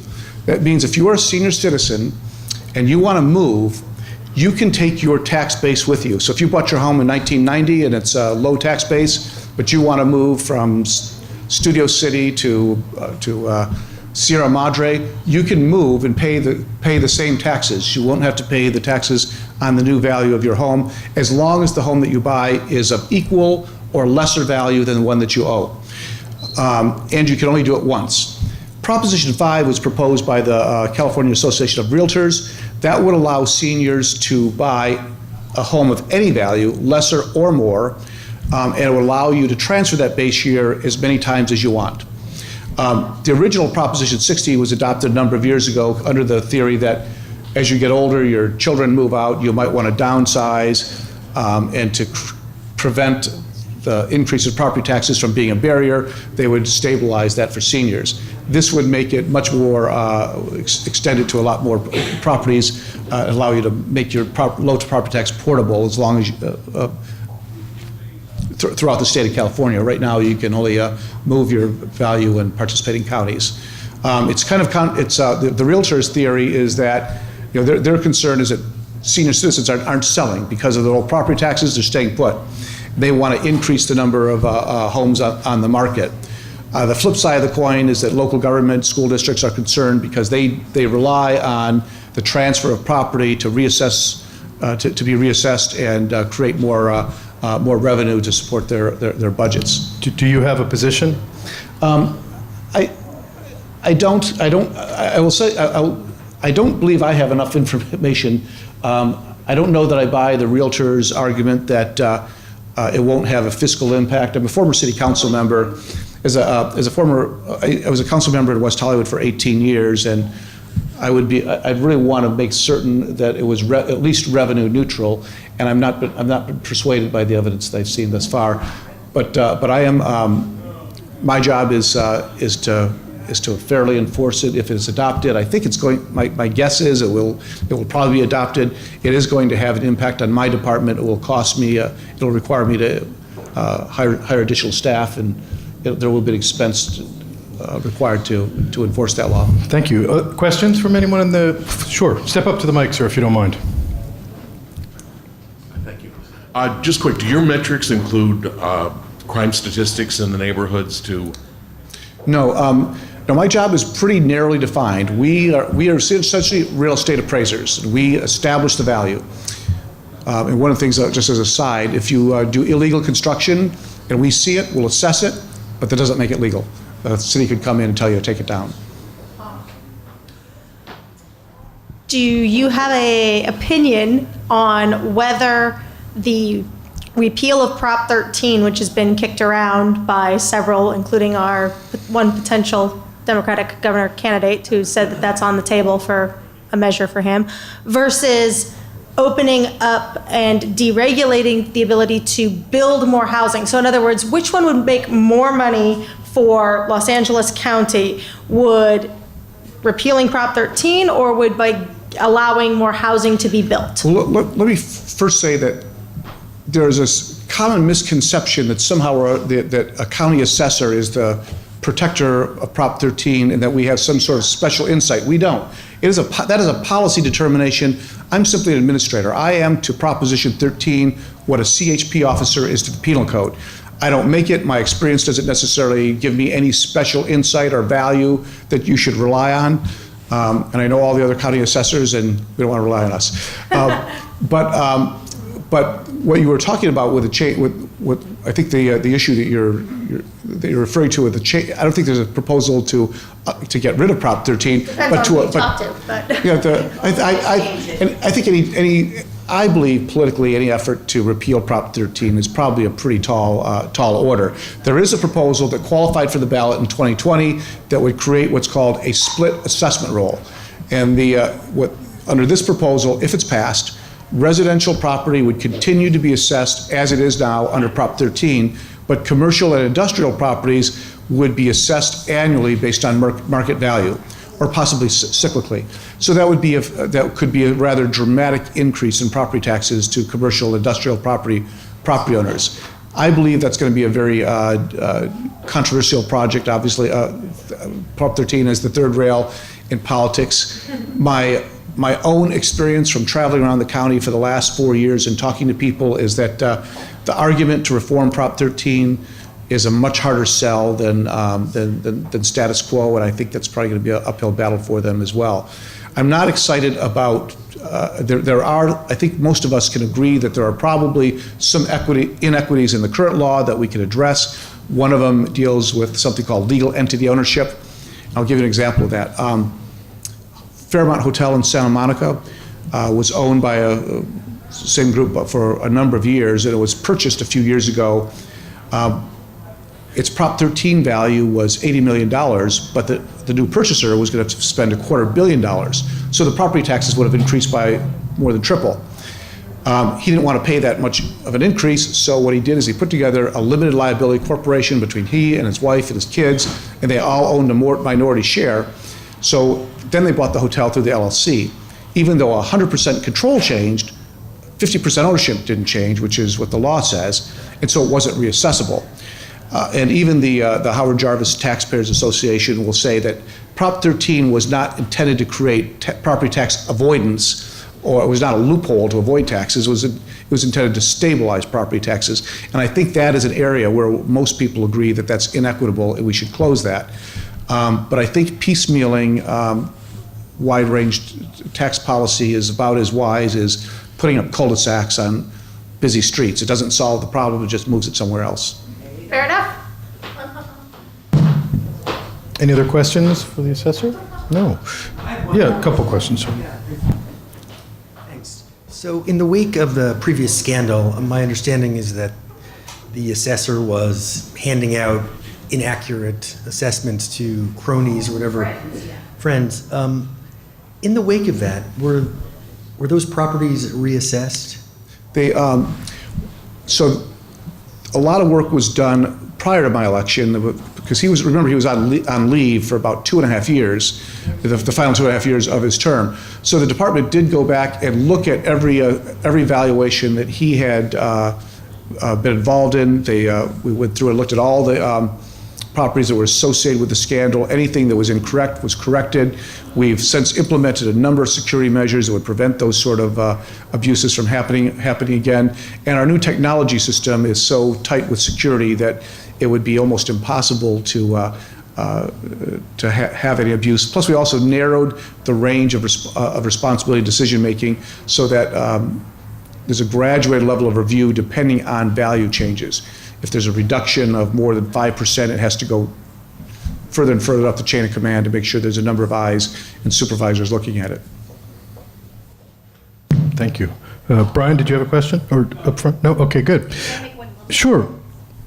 Thank you. Okay, a number of people in this room are laboring under major misconceptions. I volunteered and worked for LA Unified for 25 years. Let me tell you that there is a problem with the spending. They have a very large budget. It's close to 10 billion, sorry, B with the boy.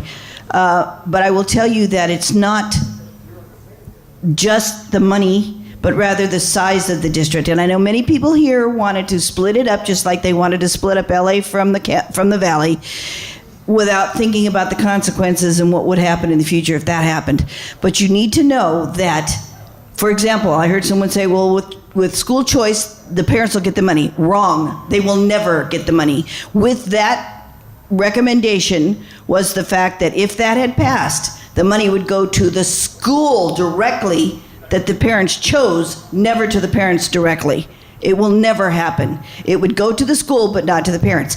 Secondly, it's the size again of the district. Much of the money is spent for pensions, salaries, benefits, etc., leaving about 18% of the budget for education. Part of our problem began in 1965 when we instituted Title I, which was a good idea, but it's never been properly implemented. We have a lot of immigration, it's true. Not all of it's illegal, and a lot of it's been very good. So when people pick on immigrants, it bothers me because most all of us were immigrants at one time or another. Our parents came from somewhere else. Most of us are not Native American Indians, therefore we're not indigenous people either.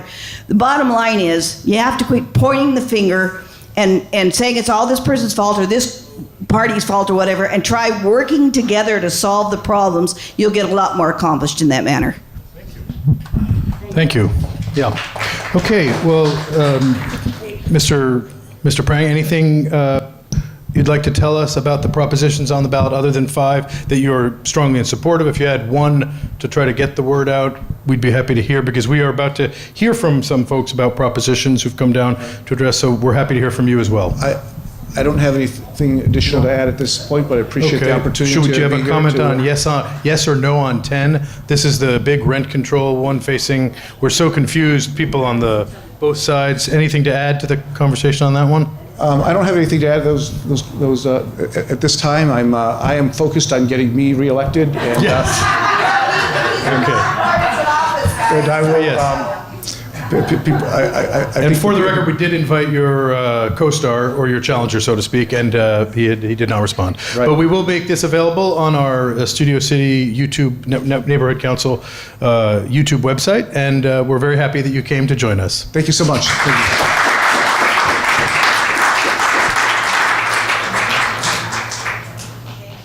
Okay, so now we are going to hear from, briefly from Mr. who we heard from last week. Mark Reed is here. He is running for Congress.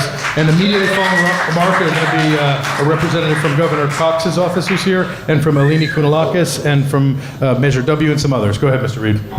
Yeah, I'll make it kind of quick. My name is Mark Reed. I'm running for United States Congress, 30th District, which covers the West San Fernando Valley, the great city of Studio City, Toluca Lake, and Sherman Oaks. I'm going to make it kind of brief. I'm going to go really quick. You told me timelines, so now my mind's got to go the other way. Give us a type 5. Short, type 5. I was born and raised in the San Fernando Valley 61 years ago. I was born on Morrison Street. I grew up in Sun Valley. My parents moved over to West Hills. I got married at 21 years old. I met my wife at 11 years old. I gave her a promise ring at 16. We married at 21. I bought my ranch over there. We have 3 adult children. We have 10 grandchildren. I was in business management until I was 26 years old, bought out my first company at 26, started a retail store at 27 years old, bought out another company at 32 years old. I've been on the board of directors of Screen Actors Guild on KCET. I was a national rep for American Indians dealing with government issues. I have testified on 4 different occasions in front of the FCC about vertical integration and consolidation, and I was right over your heads. But, so I'm going to hit the ground running. I'm well versed in business, well versed in government, well versed on several national committees, local committees, established national committees as well, and have changed a lot of things for the better of the communities here in the San Fernando Valley. Some of the reasons why I'm running. Growing up here, I remember getting into my dad's Mercury station wagon, driving across the San Fernando Valley, which was orchards, going up to Malibu Canyon, going to the beach, and it was a wonderful valley. I watched all the changes. I've watched what's going on here now, what's happening. How many of you really think we have a serious homelessness problem? Raise your hands. How many of you think bridge housing is the way to fix it? It's not. I'll tell you, I've gotten so many phone calls from people that have had a bridge house put next to their house. They've had to drop the value, to drop the asking prices for their house $100,000, and they still can't sell it. They still can't sell it because it's not dealing with the core issues. When Nassarian was up here, he nailed he hit the nail right on the head, and that is its complete leadership, lacking leadership of the state and the feds of how to deal with it. Yes, it's been growing for 40 years, and it's been growing for 40 years because Ronald Reagan took the federal funding away from homelessness and mental health care issues back in 1987. So it's been building and building and building. So how are we going to fix it? We have to have a compulsory program. Right now, it's all voluntary. So the faith-based organizations, the city and the county are doing a great job for people who want help, who are going to show up and get help. The bridge housing offers wraparound services. So they take somebody off the street, they stick them in a single room house, or not house, apartment. It's still voluntary services. If they don't want to take the drug rehabilitation therapy, they don't want to take the mental health care, they don't have to. They're booted out in about 3 months and they're back out on the street again. They do this quite often during the wintertime because they want to live on the street. Until we have a compulsory element in it, which is what I want to do, is, and it's on my website, I have a very detailed plan that has been developed by therapists in the industry. So it's a very detailed plan of how to accomplish this. It's a 30-day intake center, so the worst of the worst on the streets are picked up by the police department. They're not arrested. They're given that opportunity to voluntarily go into a 30-day intake center where they're going to be completely assessed, both mentally and physically, and also about drug addiction. If it's somebody that just has fallen on hard times, that's an easy person to place on all the voluntary programs that are out there. However, if somebody has a serious mental health care problem, they need to have follow-through and follow-up services, and it has to be mandatory.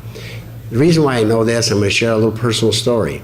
My brother, my oldest brother, served in Vietnam, came back with PTSD, was not diagnosed with PTSD. Bought a house up in Half Moon Bay, got married, went to law school, graduated law school. His wife couldn't handle him anymore because the symptoms of the PTSD started kicking in on him. So she divorced him, married his best friend. He ended up, the cheese slipped off the cracker. He ended up living on the streets for 15 years. Sold his house, put all his belongings into storage, and until the VA actually dealt with him on a real follow-through program, he was not going to get help. His disease got worse and worse and worse to the point where he was watching 3 TVs in one house and talking to 4 different people. He got the help that he needed because it was follow-through. It was serious follow-through mental health care that he needed to balance him out chemically. He now works for the VA and has his own apartment. This is how it can work, but it has to be a compulsory program. Most people say, oh, you can't arrest. Right now, that's exactly what we're doing. If you talk to Sheriff McDonald, the largest mental health care facility now is our prison system. 33% of the prisoners have mental health care issues. Another third of them have drug addiction issues. We can't keep doing that and just incarcerating for crimes that they committed in the pursuit of their drugs or their mental health care aspect. The compulsory program needs to be put into place, and that's what I'll end up doing. We also have to have some judicial and prison reform in order to address those also, because it's not a crime to be homeless. It's a real, how would you say, human tragedy in all ways. So until we deal with it on a real leadership position and making the hard decisions and saying this is what we have to do, this problem's going to keep growing, and it's going to keep growing. The feds have the money already allocated for it. They've already passed these things through for mental health care, drug rehabilitation because of the fentanyl and the opiate issues that are taking place in this country. And the state of California has $8 billion set aside for mental health care and homelessness issues. The city of Los Angeles, okay, also has $7 billion from H and HHH money. So again, like Nassarian said, it lacks a program. It lacks leadership.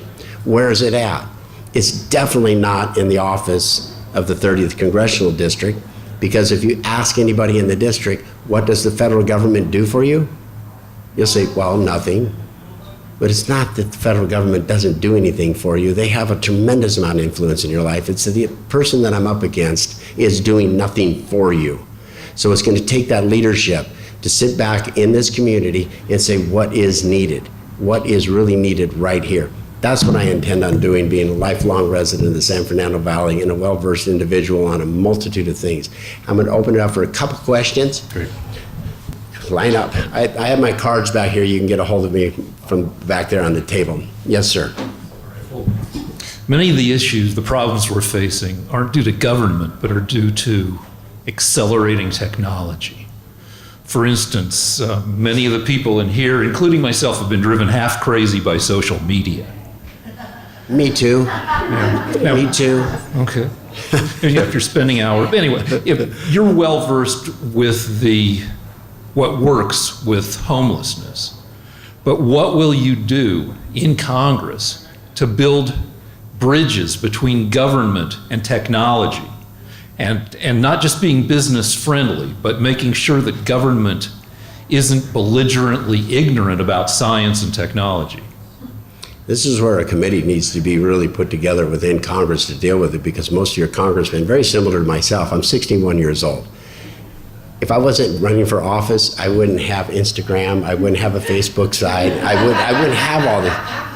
But let me tell you something, realistically, it's been one of the biggest eye-openers for me, because I have 10 grandchildren. Getting into Instagram, seeing how much pornography is in there. Getting into Facebook, same thing, how much pornography, how much filth is in there, how much corruption is involved in it.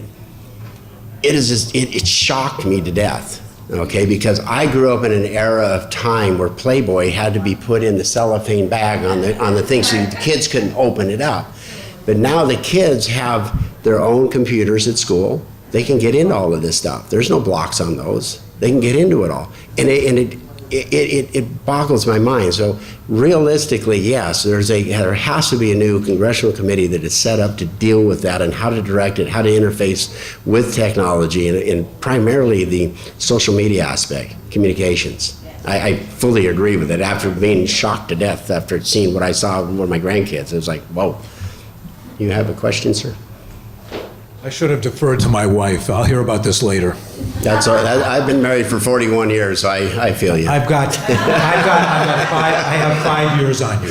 You have 5 years on me. Okay. So I have two questions for you, and I'm quite serious about this. Yes. The first one is just please a yes or no.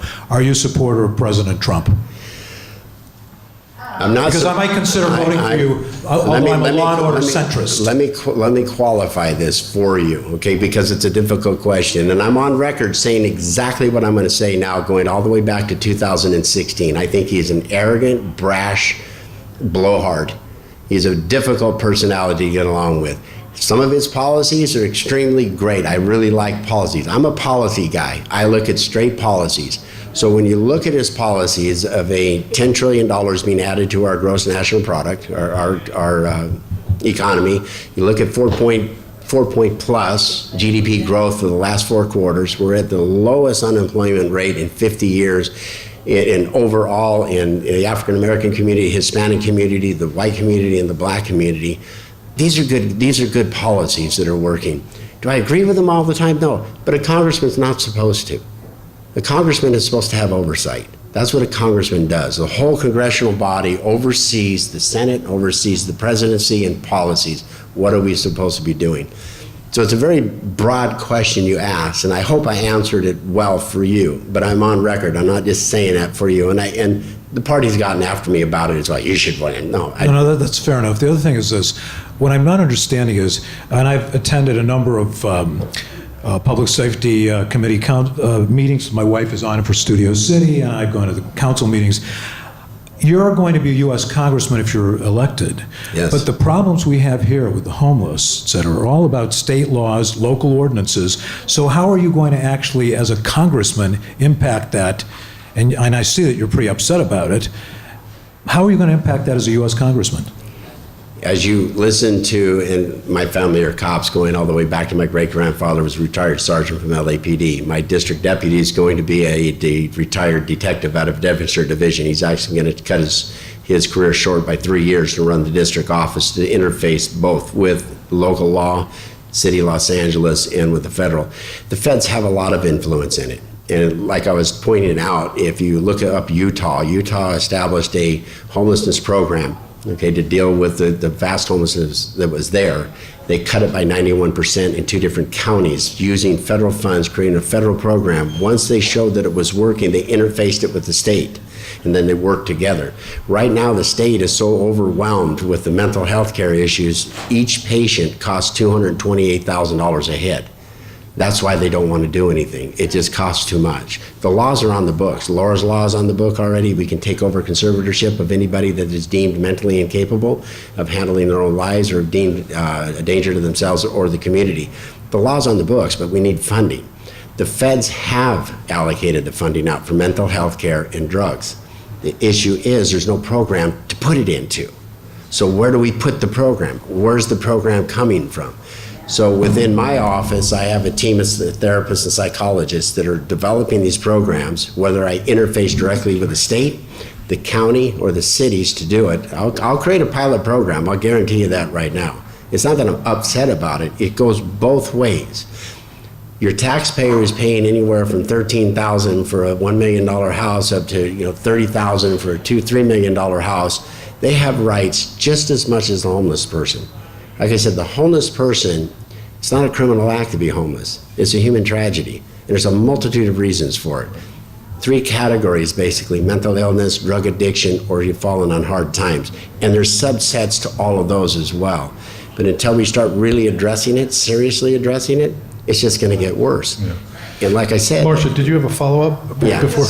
Very quickly. This related to this. 2 questions. Yes, ma'am. How do you feel about expanding legal conservatorship for intractable homeless people? And would you support Medicare for All and the expansion of Medicare Advantage programs as a way for insurers to participate in a pool of 310 million people instead of 63 million, which is Medicare, and to eradicate and make unlawful deductibles? Those are 3 very in-depth questions. To expand conservatorship, the issue on that one, I do believe there's enough laws on it already, statewide laws. And are you talking federal level, or are you talking just the state of California? Either way. The state of California has got 2 different laws on the books already that give pretty broad conservatorship requests. It's the cities, the police departments, the, Superior Court. It has to have it brought through there. They're not willing to do it because they don't have the places to put them. That's the biggest problem right now. But anything that we can do to get services to them, if it's taking over conservatorship, we have to broaden that expansion of the law. Yeah, I'm all for it. We have to give them the help they need because we have to do it with honor and compassion. All of this has to be done with honor and compassion. Second question was, again? Medicare for All, expansion of Medicare Advantage plans, and to make these patients' deductibles unlawful. The patient deductibles, I'd love to see unlawful. I'm getting to that age where I need that. Trust me. As pertaining to the Medicaid for all, Medicare for all, that's a state program that is it? That's it's okay. I got to get it right. Like I said, I'm getting to that age where I'm going to have to know these things. What I'm on record already about pertaining to the ACA is I'm not the type of person that says get rid of the ACA. No, that's all part of it, where they're pushing the funds and block funds into it. And the expansion of that would take federal funds to expand it. So I've said flat out all along, the ACA was flawed. The Republicans continue to say get rid of it and replace it. They've never offered something to replace it with. Yeah, so that's why I say my mind is open when it comes to that. What is the best? Because What the ACA was originally designed to do was to lower healthcare costs. It didn't do that. So we need to dig into it and find out what can we do to lower healthcare costs. That's how to do it. See, that's where I'd have to look at the CBO and the rest of them. I will. All my contact information, when you get my I call this my over 50s card because you can read it, is on my website. So go to my website. My cell phone is on there. You can call me direct, and I'd be happy to sit down and talk with you. Thank you, Mark. Oh, okay. Another question. I'll make them quicker. Make them quick. So I completely agree with you that we do need to do something about the homeless issue, and we need to do something about those that are suffering from mental illness.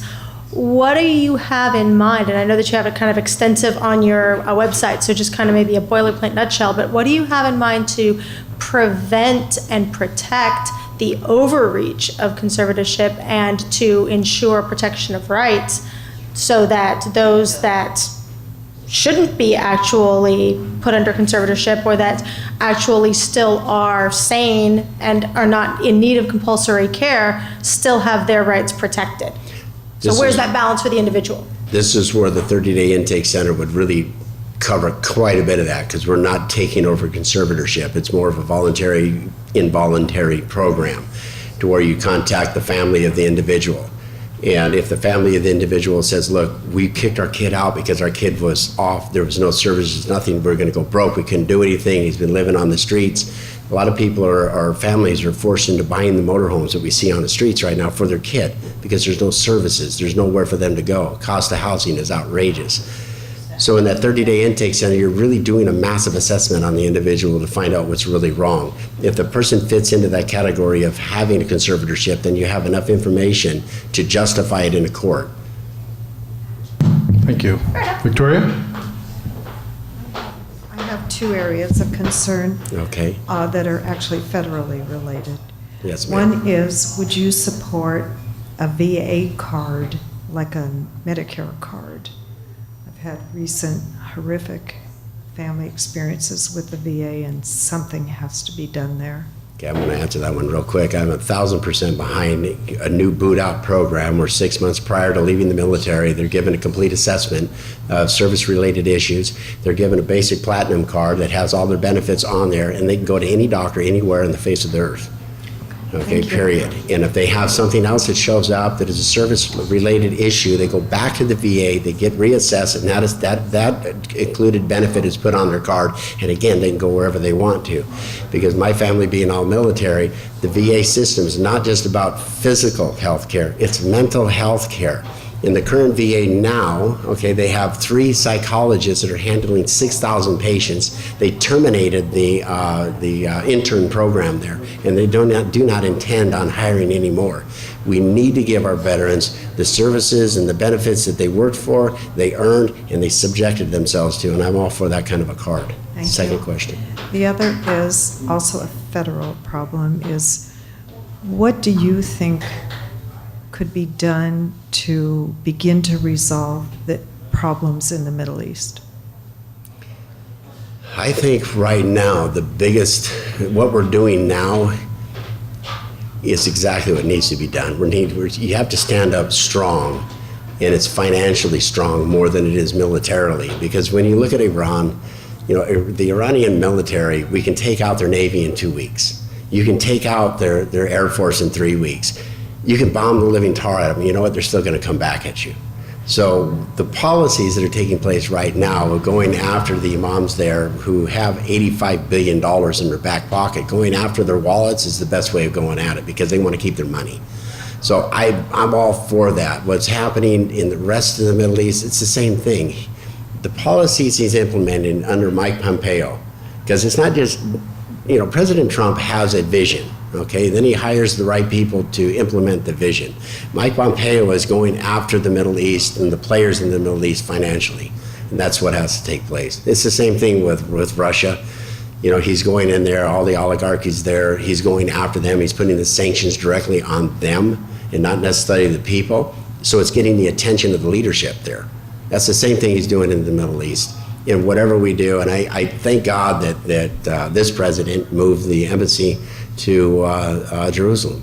And we've had 3 presidents that didn't do it. They promised, they didn't do it, and they finally did it. And I remember going to quite a few homes because I'm very involved with the Jewish community, so I would go to a lot of Seders and you get into arguments about it. And if I looked at them and said, you know what, no time would have been a good time to move the embassy to Jerusalem. They would be battling it. But look what happened in the aftermath. How many other countries have moved their embassies to Jerusalem because America finally took the leadership position and moved it there, showing everybody else it can be done. Has it been massive chaos and massive bomb? No, it's the same stuff been going on. It'll continue going on until America really, really stands behind Israel fully to stop what's happening in the Gaza Strip and in the West Bank. Thank you, Mark. You're welcome. And to take one more question, and then Rudy Melendez is here, Mr. Hertzberg's challenger, and yes, go ahead. And yeah, go for it, sir. Hi, I'm Paul Dorigo. How you doing, Paul? Hey, so I'm concerned about the drug use argument. There's a connection between homelessness. The county just released an article saying 1 in 6 children are now on marijuana. Yes. They've contorted the view that because of the health benefits, that now everybody should smoke it and it's okay. But we know that there's opiate addictions in the brain pathways. Mm-hmm. And there are CT scans and MRIs that show all this data. But yet you have, for example, Philip Morris spent $1 billion on packaging for marijuana 10 years ago. And when CNN gets on and starts promoting how good it is, I'm totally for CBD and the health benefits for cancer. But now to overreach and say everybody can smoke it, if you go through the apartment buildings right here, it wafts through, right? For brevity of time, because I know, and I think, I know exactly. I'm setting this up. I know exactly. So how do we balance out? How do we balance out? It's complicated. It's up to you. It's not really. It's not that complicated. It's actually really easy. They've already proven the human mind doesn't stop developing until you're 30 years old. The marijuana of my days of half a percent of THC, and it is nothing like the marijuana of today. So sitting there and making it recreational and saying it's okay for recreational amongst kids is a horrific, and we're going to see the repercussions of that in a few decades. We're not going to see it right away, but we're going to see it in a few decades. As pertaining to taking marijuana out of the CSA Class 1 and out of the DOJ and giving it to the FDA, yes, I do believe there is an extreme amount of benefits medicinally for marijuana, and it should be done. It should be regulated. There's no questions about it, because the applications of medical marijuana, you don't get high off the majority of it. But the recreational aspect of it, I'm not for it. But at the same time, saying that, because I'm a constitutionalist, I don't think you should go to prison for smoking marijuana, right? Because reality is if somebody wants to grow a pot plant in their backyard and cut a couple buds off and get stoned in their own yard, I could care less.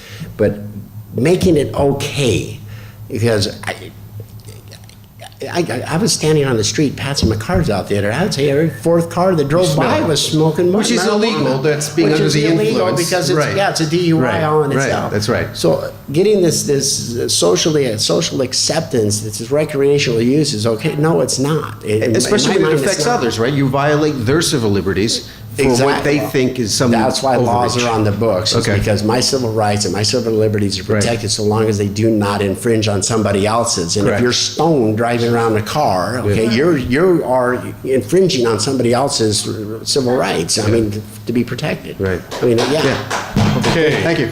All right. Thank you, sir. Thank you very much. Thank you, Mr. Reed. Everybody, be sure to get one of these from the back over there.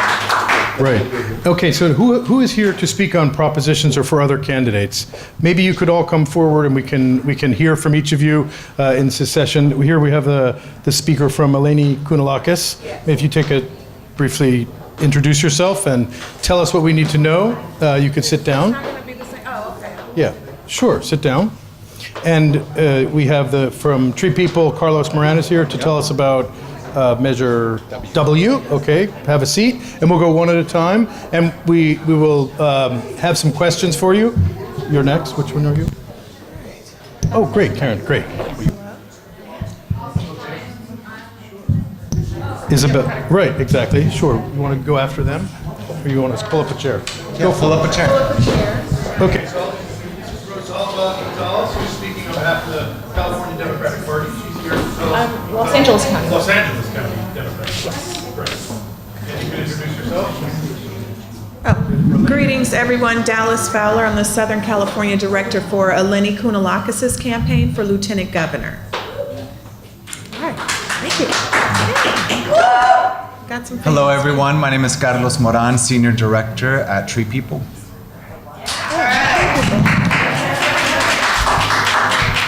And once again, my name is Rosalba Gonzalez, and I'm the Director of Operations for the Los Angeles County Democratic Party. All right. So We're outnumbered in here. we were at, well, she was at, you can talk about Eleni. Oh, okay. So, really quickly about Eleni Kounalakis. She's a candidate for lieutenant governor. She served as ambassador to Hungary, and in that time, in that role, she worked on troop deployments. She took 2 trips to Afghanistan and some pretty hot zones. As an ambassador, she trained with the Marines to be able to protect our state, our United States embassies abroad. She ran an embassy of over 400 staff members in that embassy. Prior to that, she is a businesswoman. She spent almost close to 20 years, I think about 18 or 19 years, developing and master planning single-family communities.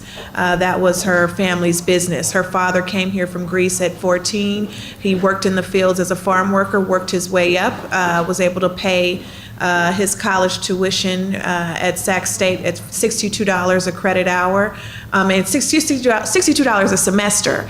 And when Eleni got her master's at at UC Berkeley, her program was $2,000 a year. That same program is now $62,000 a year. The ability for her father to literally come here with nothing and work his way into the real estate arena and be able to share a legacy with his children has really kind of left California, and Lenny wants to bring that dream back. And she wants to do that. Well, let's talk about what the lieutenant governor does. Does everybody here know what that does? What that office does? Aside from being the acting governor when the current governor is out of town, the lieutenant governor runs. Thank you. The lieutenant governor runs. Serves on the UC Board of Regents as well as the Cal State Board of Trustees. The Lieutenant Governor also serves on the State Lands Commission and the Economic Development Commission for the state of California. So I'll just wanted to say that just so people understand in correlation with her background. So of course, bringing more housing and development, that is Eleni's background. She does that very well. She's an expert there. That is something that she would be asking the governor to do, to give her this to really help to combat the homeless crisis and create more housing opportunities here for Californians. But in her role with the UCs and Cal States, she really wants to look at how to reduce the cost of student housing. It is contributing to a multitude of student debt, and she wants to work to reduce that. She also prior to that, I'll also go back into her experience. She served on the California First Five Commission, advising the governor on early childhood education and nutrition. She also served on the Port of San Francisco. And so that's a little bit about her background. Her campaign has been endorsed by the California Federation of Teachers. Her campaign has been endorsed by the California League of Conservation Voters, the National Organization for Women, and a host of local mayors across the state. And if anyone has any more questions about her campaign, I'd be happy to answer. Well, I thank you for your time. I'm just going to give way for these folks to talk about their proposition, but thank you so much for having me here. Thank you for coming. Hope and you thank vote for coming. Eleni. Eleni Kounalakis, representative. Thank you. Okay. Measure W, tell us. If you like. Yes, hi everyone. First of all, great job, Studio City Neighborhood Council, for putting this event on. It's actually really good and really successful, and people have been hearing and talking about it outside of the Valley as well. So that's really good. And thank you for being good supporters of Tree People and being such awesome neighbors. We are right up the street on Coldwater, past Ventura. We have a 44-acre park that is just amazing for you to enjoy and to just help us plant trees and be good neighbors. You've supported us quite a bit, so thank you very much for that. Tree People has endorsed Measure W, and Measure W is focused on water. Tree People, Measure W, the Safe Clean Water program, is right in line with our type of work. We've been working on water for over a decade, and water is essentially really important for Los Angeles. Trees are an important part of that. What Measure W would do, it's a local regional program that will get funded called the Safe Clean Water Program. And that program is going to basically invest money into our local water infrastructure system that is in some parts of Los Angeles County over 100 years old, and most of LA County, it's nearing 100 years old. It's an outdated system that needs to be restructured. It's an outdated system that needs our support, and what we're presented with is a once-in-a-lifetime generation opportunity to be able to invest money for clean pollution. Vote yes on W to clean pollution sources that threaten our water supply, keep trash and other pollutions out of our rivers. The LA River runs right through here, out of our watersheds, out of our beaches. It will capture, clean, and save enough water to meet the needs of 250 million LA County residents. The San Fernando Valley sits on top of one of the most important underground aquifer in LA County. What happens is when it rains, because we're surrounded by mountains, is that water just gets flushed as quickly as possible into the LA River. And in times of drought, now that with climate change, we are seeing that we need to capture as much water as we can, refill our aquifers, and be able to use that water. People will say, hey, there's a drought. There is no water to capture. I mean, if anyone who lives in the area, you know that the LA River runs right through here, and you look at it tomorrow morning, you will see that there's water flowing. So there is water that flows. There's over 100 billion gallons of water every year in LA County that gets washed away, that we don't capture, we don't reuse. Instead, what we do is we import 2/3 of our water from out of the region, from Owens Valley, from Northern California, from Colorado. That is very, very, very expensive. Measure W will help us have a local supply of water, and it will also help us meet federal and state mandates that will cost not just the city of LA, every 88 cities in LA County, but the county as well. It'll cost us billions of dollars, and that money will come out of our general funds if we don't have a revenue generating source. Yeah, so good. So what this measure will do is it will fund projects that will specifically do that, and there's many projects that you can do it locally at your home, or you can do large infrastructure projects, for example, creation of parks, or schools or large open spaces where you will be able to divert water that runs from the streets into that park or into these large open spaces that will be captured in cisterns, be filtered, either for use through those cisterns or it'll seep down to the underground aquifers.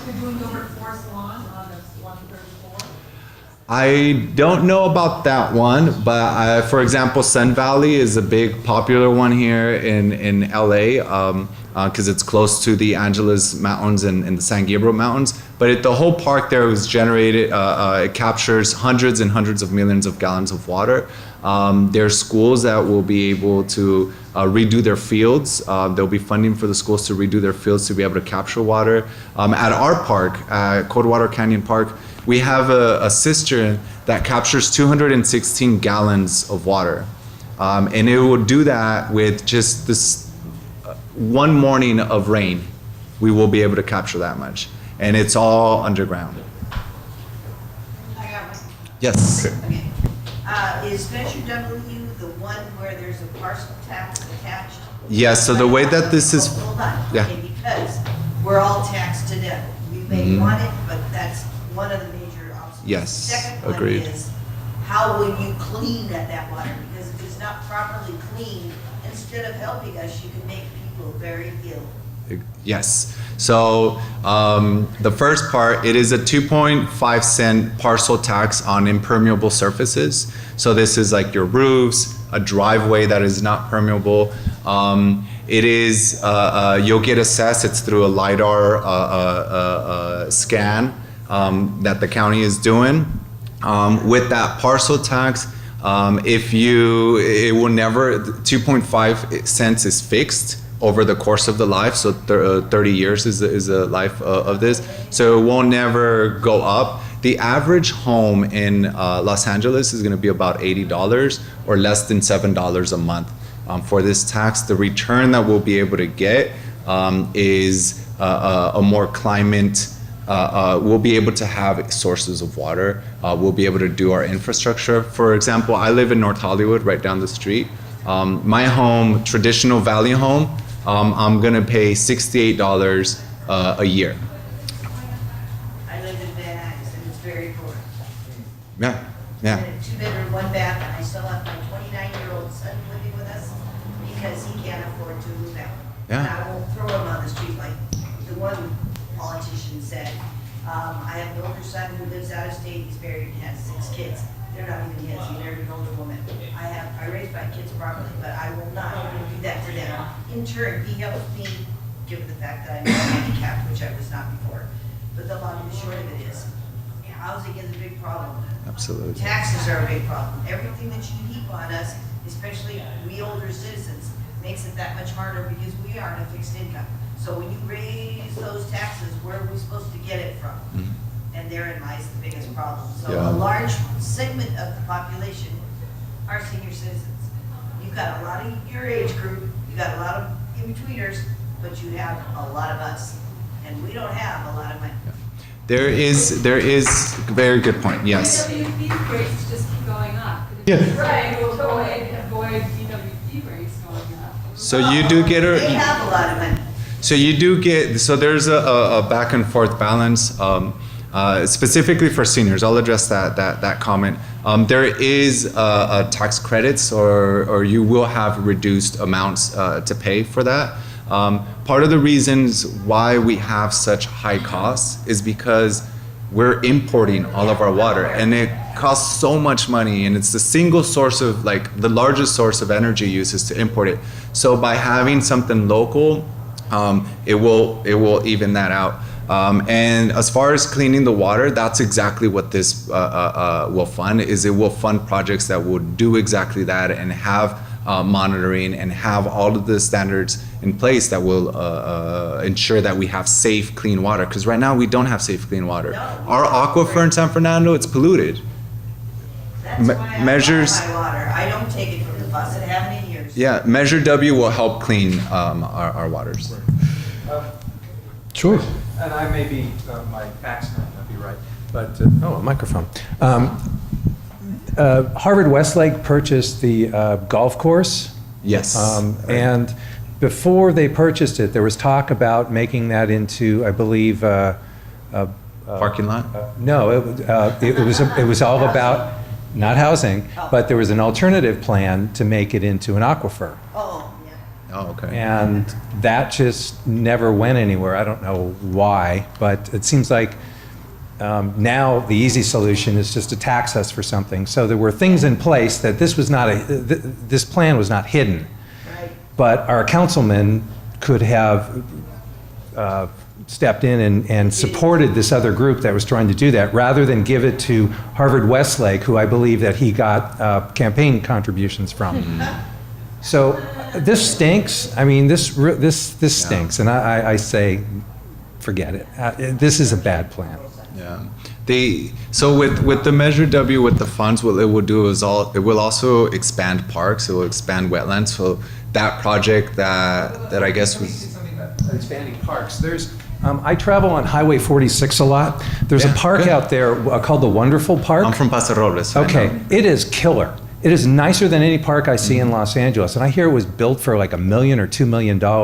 And they want to take our Beaman Park and spend $10 million to redo the gymnasium. This is insanity. This is more wasted money. This is not what you're talking about is like, it's not wise. No, I know. I'm just saying. Yeah. We would definitely won't fund gymnasiums through Measure W. That's for sure. Yeah. Great. Other questions? I'll let you narrate, Eric. Yes.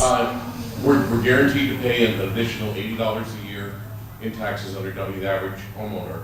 How much has the DWP said we will now get a return on our water bills? Yes, you should, but you won't. You watch, it won't go down.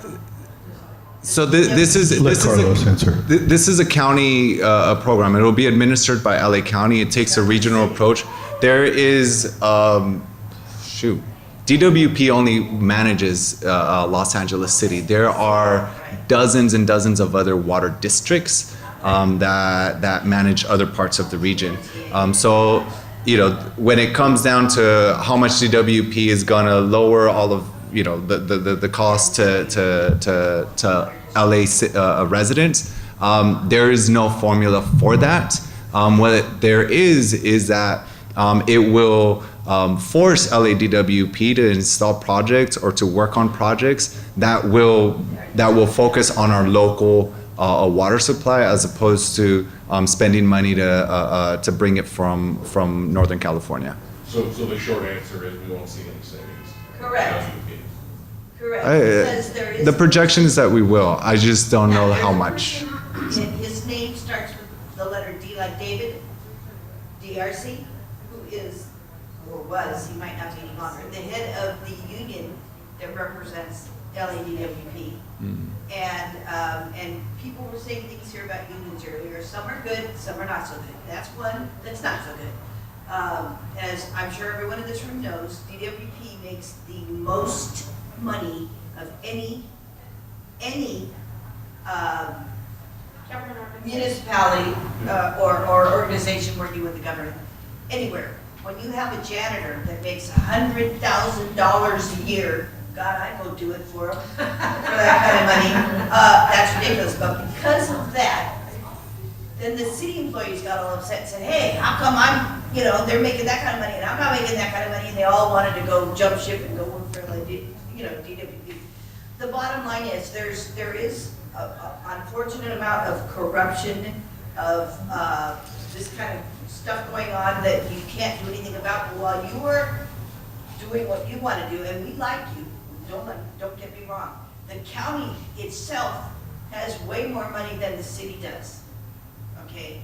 And yet, they're not solving a lot of these problems either. So it's, rob Peter, pay Paul, and in the interim, or what happens is we people are stuck in the middle, and we're the ones bearing the burden of paying for this stuff, yet both of those entities have a good sum of money that they don't utilize properly, just like the school district. Let me respond. Yeah, I'd like to respond to some of that. Is that one is that this isn't a DWP program by any means at all. So I don't want to focus on the DWP. For the county or any city, any of the 88 cities in Los Angeles, everyone has mandates that come down from the federal government, from the state, to capture stormwater, to clean stormwater, so it doesn't pollute cities, oceans, all of that. Those are regulations that we need to meet, and there is literally no funding available to meet those. And those are very expensive. It can cost us dozens and dozens of millions of dollars a year, potentially, because we don't have an infrastructure that can support the regulations that are coming down from the federal and the state government. This is something that is an issue across the entire state. If we don't fund a regional approach to stormwater capture, like we are thinking in Measure W, that means we're gonna have potentially 88 different cities putting their own, finding out how they're going to pay for these, for the cost of these regulations and updating their systems independently. So, for LA, chances are there's gonna be an LA City something or other that is going to have to pay for those millions of dollars a year just to meet those demands. So this is something that is needed, quite frankly, because we're going to pay for it one way or another, whether it's down the road through another tax or money that comes from general funds, which means it's going to cut police departments, firefighters, any other source that pays through the general funds. Thank you. Let me ask Rosalba Gonzalez, who's come from the County Democratic Party, to take us in the direction of the propositions that are important to you guys. And also, in particular, there was a special question from somebody about Proposition 8, which is the dialysis one that people are confused about. So with that, and also Camille can join you. She's from Senator Lara, the Insurance Commissioner candidate's office, and she'll join you and speak after you. So go ahead and thank you. All right, so Proposition 8, who had the question or what was the question? If anybody could. I can translate. I'm the one that had that, but I will tell you that it seems to me, and I've done a little research, but not a lot, so you forgive me if I get it wrong, but what I can see from what I've read is that the large clinics like DaVita and the other ones mentioned, The large clinics like DaVita and the other ones mentioned are worried that they're going to have to do what they should have been doing all along, which is take care of patients properly. When you have facilities that have roaches or that aren't cleaned properly, you're exposing these people who are already seriously ill and in some cases critically ill to things that can kill them. So to me, since they have no cap on what they charge and they are charging these huge sums to treat these patients, they're trying to scare everybody into thinking that they're going to be abandoned, they're going to have to go to emergency rooms and they're going to overshadow it. No, that's not the way it's supposed to work. And Let me pick up right there. So Proposition 8 was brought to the voters because of exactly what this constituent is talking about. Proposition 8 is for directly affecting dialysis clinics. Does everybody understand what dialysis is? Yes. So anyone who is diagnosed or is in need of dialysis is automatically a recipient of Medicare or Medi-Cal. And they're guaranteed that service because it is a life-saving or a life-needed necessity. So when DaVita and the No on Prop 8 are talking about closing clinics, that's not true. They're guaranteed their money. It's just how they spend the money. They're guaranteed the money, but they're not guaranteed to stay open. This is a huge issue. No. Okay. Exactly where. All right. I understand exactly where you're going with this, and you're right that Medicare and Medicaid are going to go ahead and pay for the dialysis patients' care that's going to be there. But where those dialysis patients go, I have a friend whose dad does dialysis 3 times a week. He's very concerned about this particular bill or proposition, excuse me, and so am I. Okay. Right. No, he's not. Okay. Yeah, but I would really appreciate. Sure, go for it. Yes, thank you. So the scare tactic is that they're going to close the clinics. They're making $2 billion more than a hospital in taking these patients. I personally have had relatives who have needed dialysis. One who was poorly taken care of at a dialysis that resulted in his death. And that since 2012, we had over 4,000 Californians die at these dialysis clinics. They're outpatient services. And because of the lack of care, because of the lack of investment by these for-profit companies that are scaring you into believing that they are going to close and that it's going to hurt the dialysis patient, they're scaring you into voting no. The yes is how they are going to spend the money. They will have to fall in line with the Affordable Care Act guidelines. They need to spend 80 cents to 15 cents in terms of what their profit is. They're not going to lose money. They're just going to have to invest the money that they do profit from into making sure the clinics are clean, that they are staffed properly, because there is a lot that goes along with dialysis. It's a very torturous system for the patient, and it is their only life support here as they live through and either wait for a kidney or they're just doing this. And with the number of diabetes patients that we have, with the number of people who suffer from this, not having a safe place for them to go, and these clinics' unwillingness to provide that service, they have been given that opportunity and they have refused. And I will let, if you'd like to speak on. This is Karen Roseberry, who is come from the office of Governor of John Cox. Governor John Cox, I like that. I will say John Cox does not have an official position on Prop 8, so I'm actually speaking as Karen Roseberry right now, not as any representative of John Cox. But I will say this. So you have these, yes, they are for-profit organizations that are there, but these for-profit organizations actually provide competition for our dialysis patients. They can go to whichever one they want.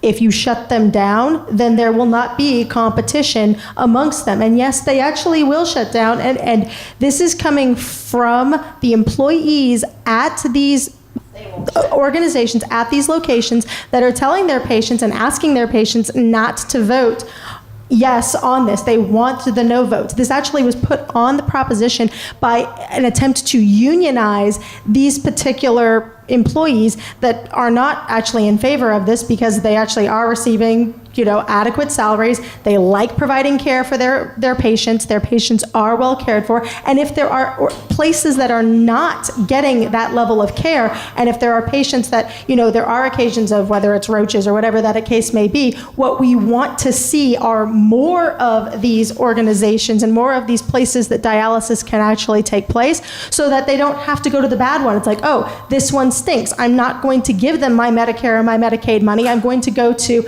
a different hospital, a different facility where I will get good quality dialysis care, because you're absolutely right. It's Medicare and Medicaid that's paying for it. They're going to get the same payment wherever they go. It's really a question of how many patients are going to be there and what quality of care are they going to get. You privatize it, you actually make it part of a at least somewhat free market solution. I mean, we could go into the whole public-private aspect of that, but that's neither here nor there. But you actually want competition amongst these dialysis treatment facilities to give the best quality of care for your patients. So that's a no on 8 from you. No on 8 from Ms. Roseberry. So I've got a question for the audience.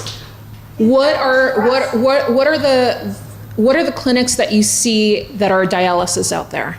DaVita or the other one? What's the competition? So there's no competition locally. We're in Los Angeles. What is the competition? DaVita or the other company? Those are your options. There are other organizations out there.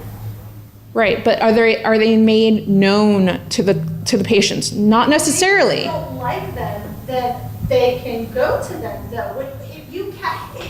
Again, for the dialysis patient, they're not going to do their research. They're being told by their doctor to go to a dialysis clinic. The closest thing to them is either DaVita or the other clinics. If you prevent them from being able to go to other places, which is exactly what this is going to do, because it's going to shut down the organizations that are actually just barely, above that profit margin, or that they need that profit margin, it's there. This is a complete socialist bill is what this is. I was waiting for that word, but socialism does not mean... So it's profit basically says you can't make more than this amount of money. No, what's the name of these other clinics? And how are people going to get there? How are they going to get there? You're coming from a very privileged position. Oh, I'm going to research. I don't mean you personally. I'm saying this concept of, people will do the research or people will go there. You're talking about people that are on a fixed income, people that are relying on public transportation, people that are relying on the knowledge of a doctor. So their doctors do need to actually provide them better choices, but this does nothing to give them better choices for this. All this does is shut down the ability for there to be other places for them to go, according to you. Okay, fair enough. No, well, we have two points of view. That's great. And according to the largest opposition, which is DaVita and the other company who are funding the no on Prop 8. Right. And a lot of the patients who received dialysis were instrumental in putting this bill on the ballot. And some of them died to get there. Fair enough. Let me, because we have a limited amount of time before Sheriff McDonald's going to come. I want to hear from other propositions from Rosalba, and also I would like to introduce quickly, you do that in 1 second, this is Camille, who's come from Senator Lara's office, who is running for insurance commissioner, and maybe she could just give us a short reason why we should vote for the senator. I'll just quickly, give a little spiel. The senator sent his regrets. He couldn't be here tonight.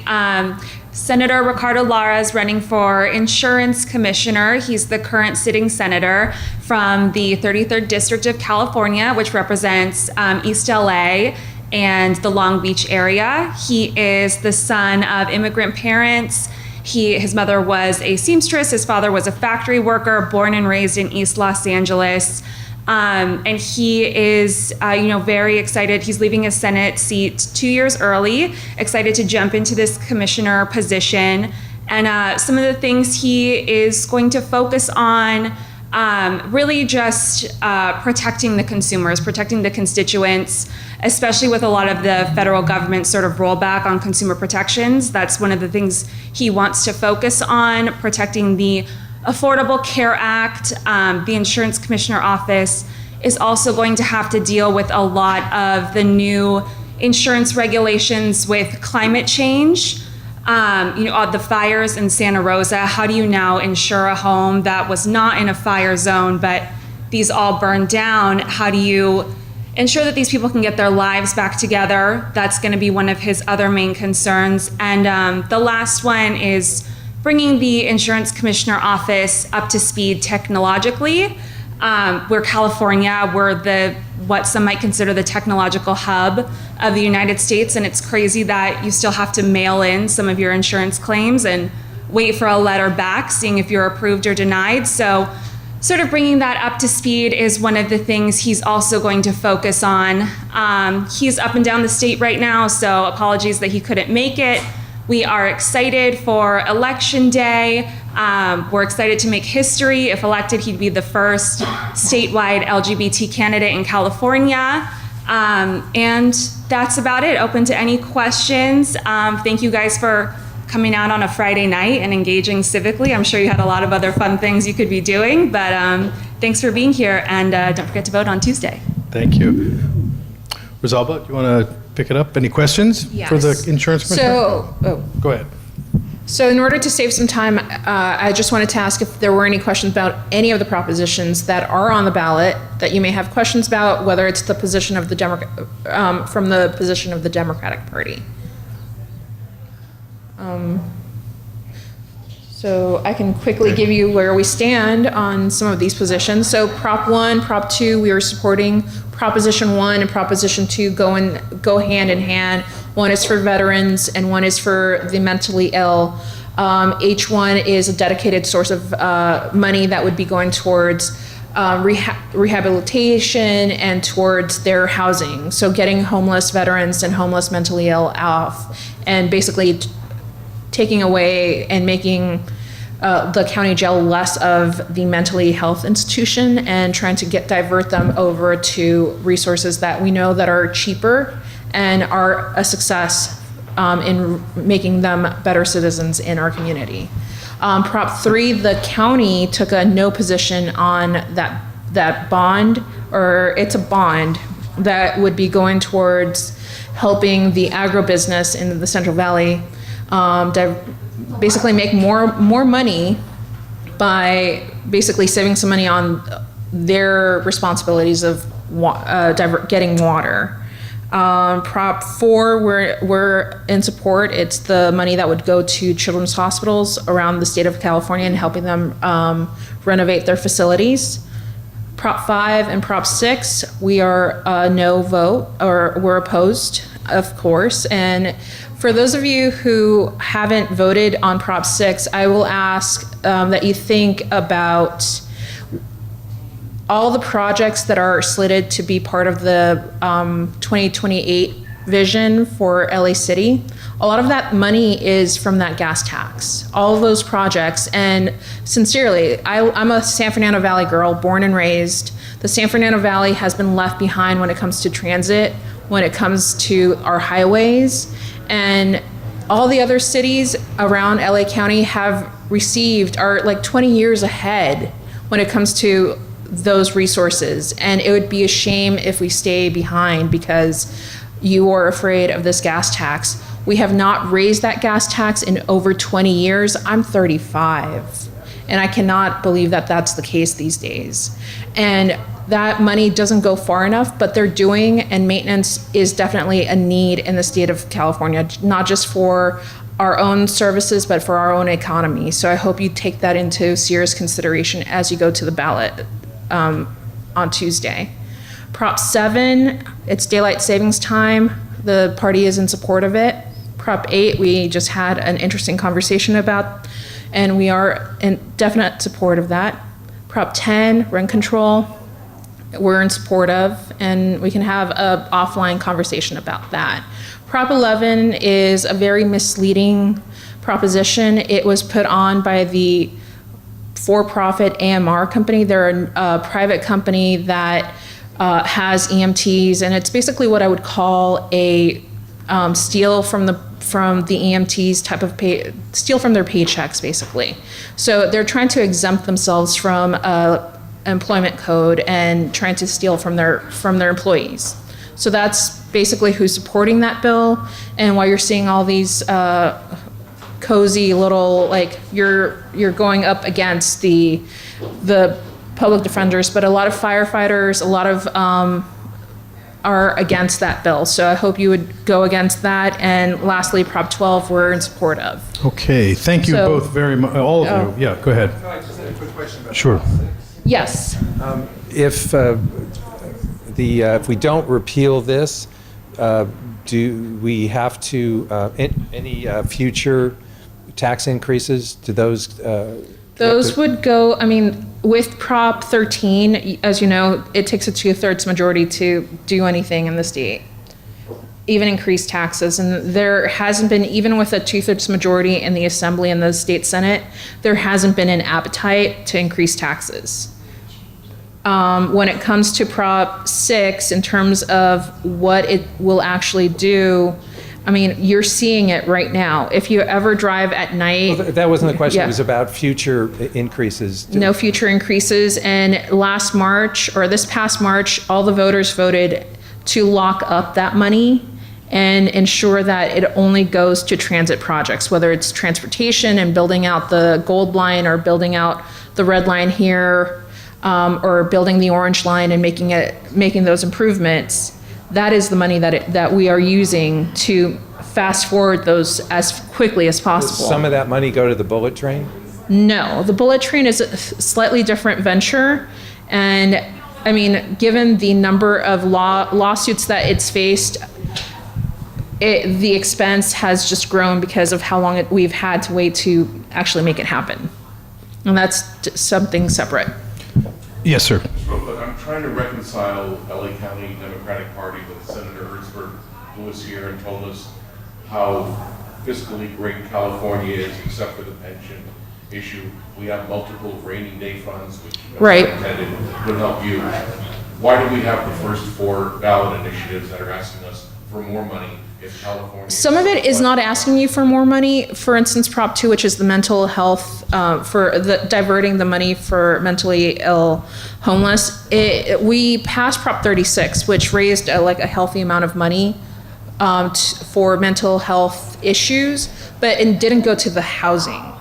I'm like, we found, and every homeless advocate will speak to this, if you house them and provide the resources, you're more likely to have a success story versus trying to treat them and not provide a roof over their head. So that's what Prop 2 would be doing. Thank you. Okay, we do have the Sheriff McDonald has arrived. I would like to just introduce Rudy Melendez before I introduce the sheriff who came down thank you so tonight. He much. was working, and thank this group for coming and for sharing that information. And our YouTube site will have a recording of this, and also you can find at their websites information about the propositions. So thank you very much. Rudy, give us a 3 minutes. You gave us a great presentation the other night, so we can check the internet, but here you go. And then we're going to bring the sheriff. Yes, sir. Yeah, sure. Thank you, Eric, Joshua, Peter. I'll be real brief. Just so you know, I was here last Friday, and our opponent didn't bother to show up. I'm a tax fighter. My name is Rudy Melendez. I'm your candidate for California State Senate in the 18th District. Our opponent is Bob Hertzberg. He voted to raise your gas tax. He's going to vote to raise your property tax. He's going to raise your taxes. That's what he does. I'm a fiscally conservative California native. I have a socially progressive Steward of the Environment campaign. Thanks to voters like you, we advanced to the general election in November. I'm a California native. My wife and I live here in the neighborhood. We understand what's important to California. That's good paying jobs, economic prosperity, and environmental stewardship. I'm a tree-loving Republican, but I'm going to tell you, you got to vote no on W. The county hasn't identified any projects. They have a lot of ideas. It's a property tax increase. Hi, Sheriff. How are you? Good. Thank you. So I'm just going to jump around a little bit. We're encouraging people to vote yes on 6 to repeal the gas tax. You're hearing people say that the bridges and the streets are going to collapse. Our streets are in disarray for a lot of reasons, but yeah. We need fiscal responsibility, okay? We can't keep taxing ourselves. These tax tariffs are killing us here in California. It's time for fiscal responsibility, right? We cannot keep taxing our way when we have a problem every election cycle. It's ridiculous. California needs to get their act in gear. We need fiscal responsibility. I mean, come on, people. We had a mayor that was going to reform the DWP. Our DWP rates have been going up. The county's been spending your taxpayer money advocating for this measure. It's against the law, and they shouldn't be doing it. And they advocated for Measure M. We've already raised taxes for transportation funds. We don't need gas tax for the transportation projects.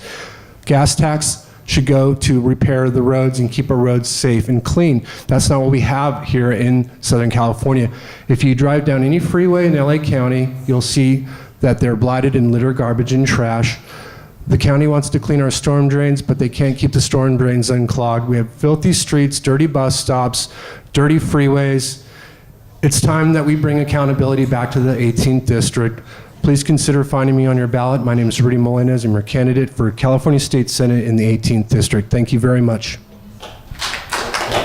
Thank you, sir. Thank you. Okay, folks, now we have Sheriff Jim McDonnell, who is the seated county sheriff. He's running against challenger who we heard from the other night, but here is Sheriff McDonnell to tell us why he's the right choice for county sheriff. You want to sit? Are you comfortable sitting? That's okay, yeah. Thank you, Eric, very much. Good evening, everyone, and thank you for the opportunity to share a couple of thoughts with you. I've been in office now for 4 years. Many of you I've met before.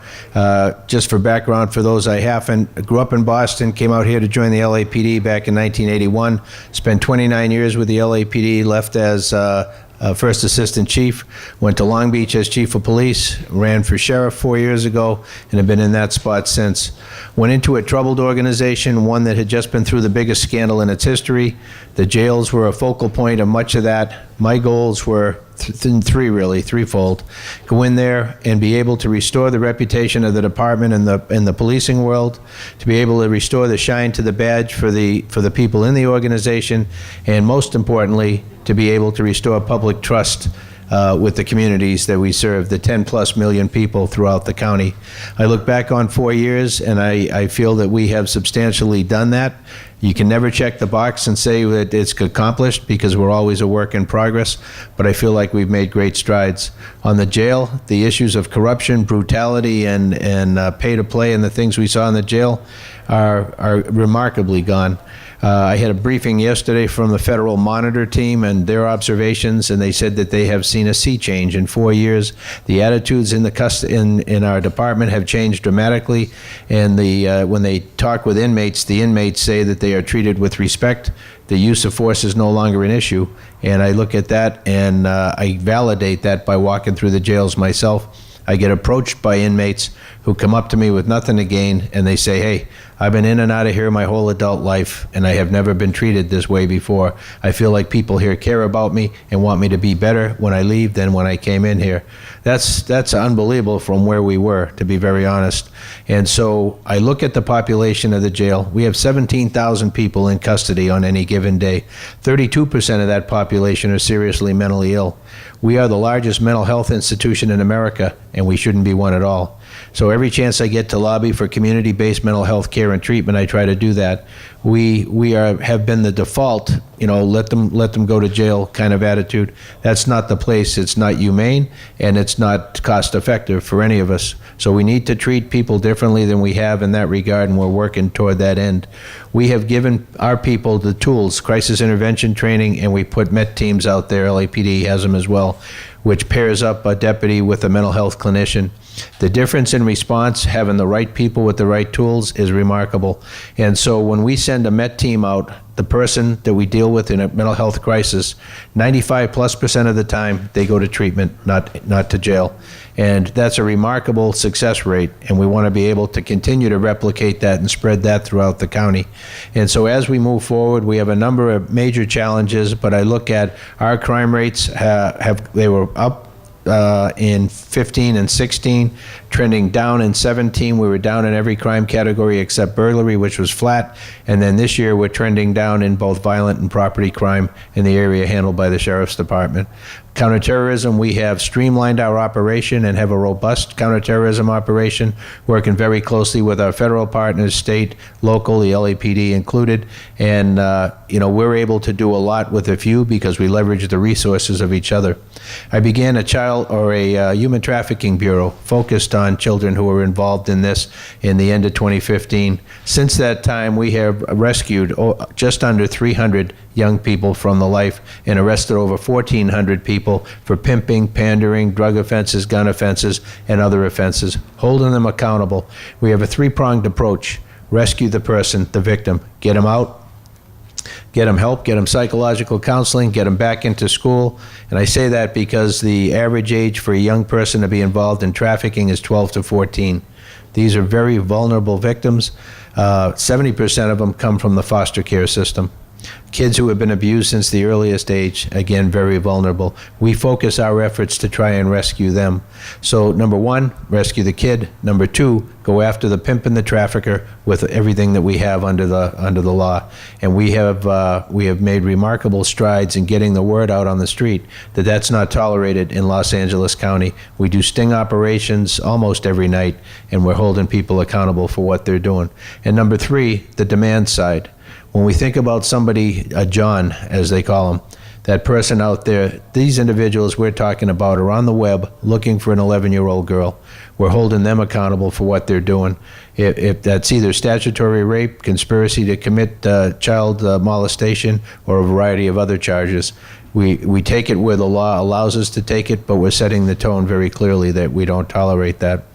On the drug front, we're starting to see fentanyl here now across the Southland.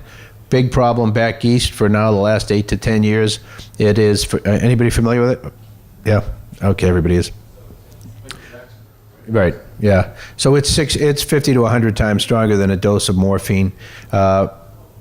In the Northeast, OxyContin, oxycodone was overprescribed. People got hooked on it. The DEA cracked down on it. It was harder to get it. People turned to heroin. Heroin dealers want to stretch their profit margin. They started using fentanyl because it's a synthetic drug being manufactured illicitly in China, sent to the cartels, distributed through the network. It goes for where heroin goes for $55,000 a kilo in the Northeast, fentanyl goes for $5,000. So you can cut heroin, stretch your profit margin across the board, and the person who's using it has no idea what they're putting inside themselves. So we went from a few years ago with 13,000 overdoses in America, overdose deaths, to 72,000 last year, and it's going like this. And primarily, it's opioid abuse, and of that, it's fentanyl that kills the most people. So we have issued to our people Narcan, an antidote to an opioid overdose, and we have saved a lot of people just in the time that they have had that tool available to them. So no matter what front you look at, it seems like, we're taking on additional jobs. We have tremendous youth programs. The Sheriff's Youth Foundation has 17 youth academies across the county. We're able to work with thousands of kids across the county who otherwise wouldn't have a safe place to go after school, somebody to help them with their homework, and to be able to help them set them up for success. So we're excited about that. When I talk to groups, generally the stuff I talk about is kind of depressing. So I like to end on the good stuff, the youth looking at the future and having a game plan. Kids need three things. They need hope that there's going to be a tomorrow. They need a dream. They need a vision of what that can look like.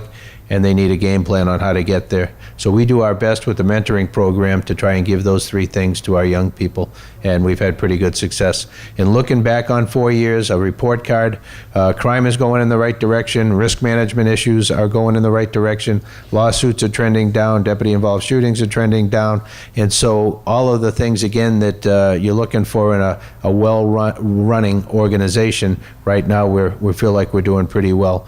Recruitment is always tough. We just had a Forbes magazine come out with the top 500 large employers in America, the best places to work. The LA County Sheriff's Department was the only police agency on that list. We didn't apply for it. They found us, and out of 30,000 organizations, they gave us that stamp of approval. So we were very proud of that. And I'm hopeful that people, when they look for an organization or a job opportunity, they take that into account. Great place to work. I always give a recruitment pitch. If you know somebody you think would be a good fit for this profession, we're hiring $720 a year. It's a great time to come in. At the end of the day, as difficult as it is, if you're the right person, there is no better job. It is a calling. At the end of the day, you feel like no matter how hard it was, hopefully you made maybe somebody's worst day of their life just a little bit more manageable. And so I thank you for this time. I ask for your consideration on Tuesday. We have a lot of work completed. We have a lot of work to do, but we want to build on the great foundation that we're working with. So thank you all for that. Sure. Can we get a few questions? Yeah, sure. So you can line them up if you want. Well, it's always great to ask the person at the top a question you've had in your mind for years. I do have a question. The lead up is I was a special deputy with the Wayne County Sheriff's Department in Detroit under Bob Ficano. I was his advisor on terrorism. And while attached to the Detroit Metropolitan Airport Police, went through advanced tactical SWAT and hostage release training given by the Israeli Army Anti-Terror Unit. When we came out here, I was shocked to see that when several LAP officers told me that when they even have access to what are referred to as assault rifles, they're only single-shot AR-15 type weapons. I'm assuming it's the same thing with the Sheriff's Department? Yeah, we have nothing automatic? We have patrol rifles. Our specialized units have auto capability. But your deputies on the street don't? No, single. Okay.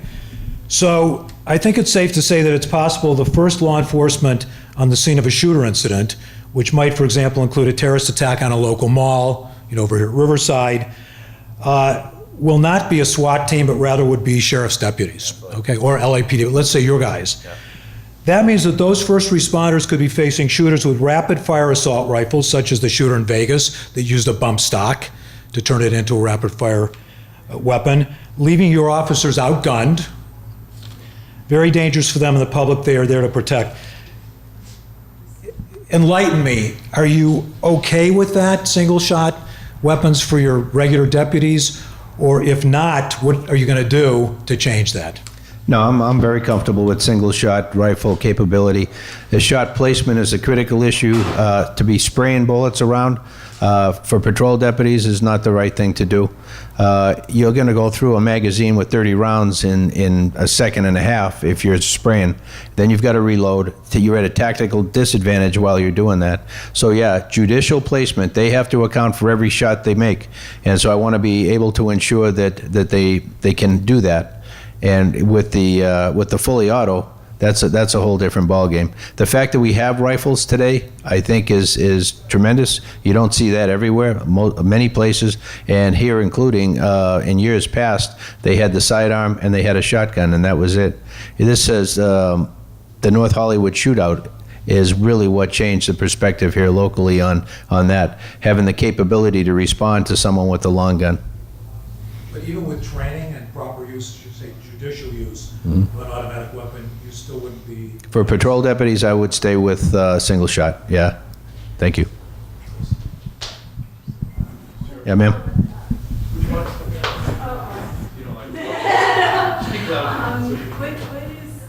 With involved technology in the Sheriff's Department, I mean, it's when so much crime is gone online, like say, traffic. What was the question? What's that? What is the role of technology in the... Oh, thanks. Fighting crime, like, is that part of the Sheriff's Department or someplace else, or is it like a hybrid? Yeah, we work in task force configuration, and I'll give you just an example why we get the best bang for the buck we do with the people we have, because we have so few people per capita. New York, Chicago, Philadelphia, Boston all have about 4 to 4.5 cops per 1,000 population. LAPD has 2.5. When you take out the jail and the courts, we have about 1. So we are extremely lean. So we have to be able to be efficient, to be effective. And the way we do that is to be able to work well with each other. When our federal partners come in, they generally, if they're on a career track, will do 3 years and they'll move off somewhere else. So we get a regular group of new people. To a person, their comments, I can't believe you people get along the way you do. We don't see that anywhere else in the country, where it doesn't matter about patches or badges or uniforms.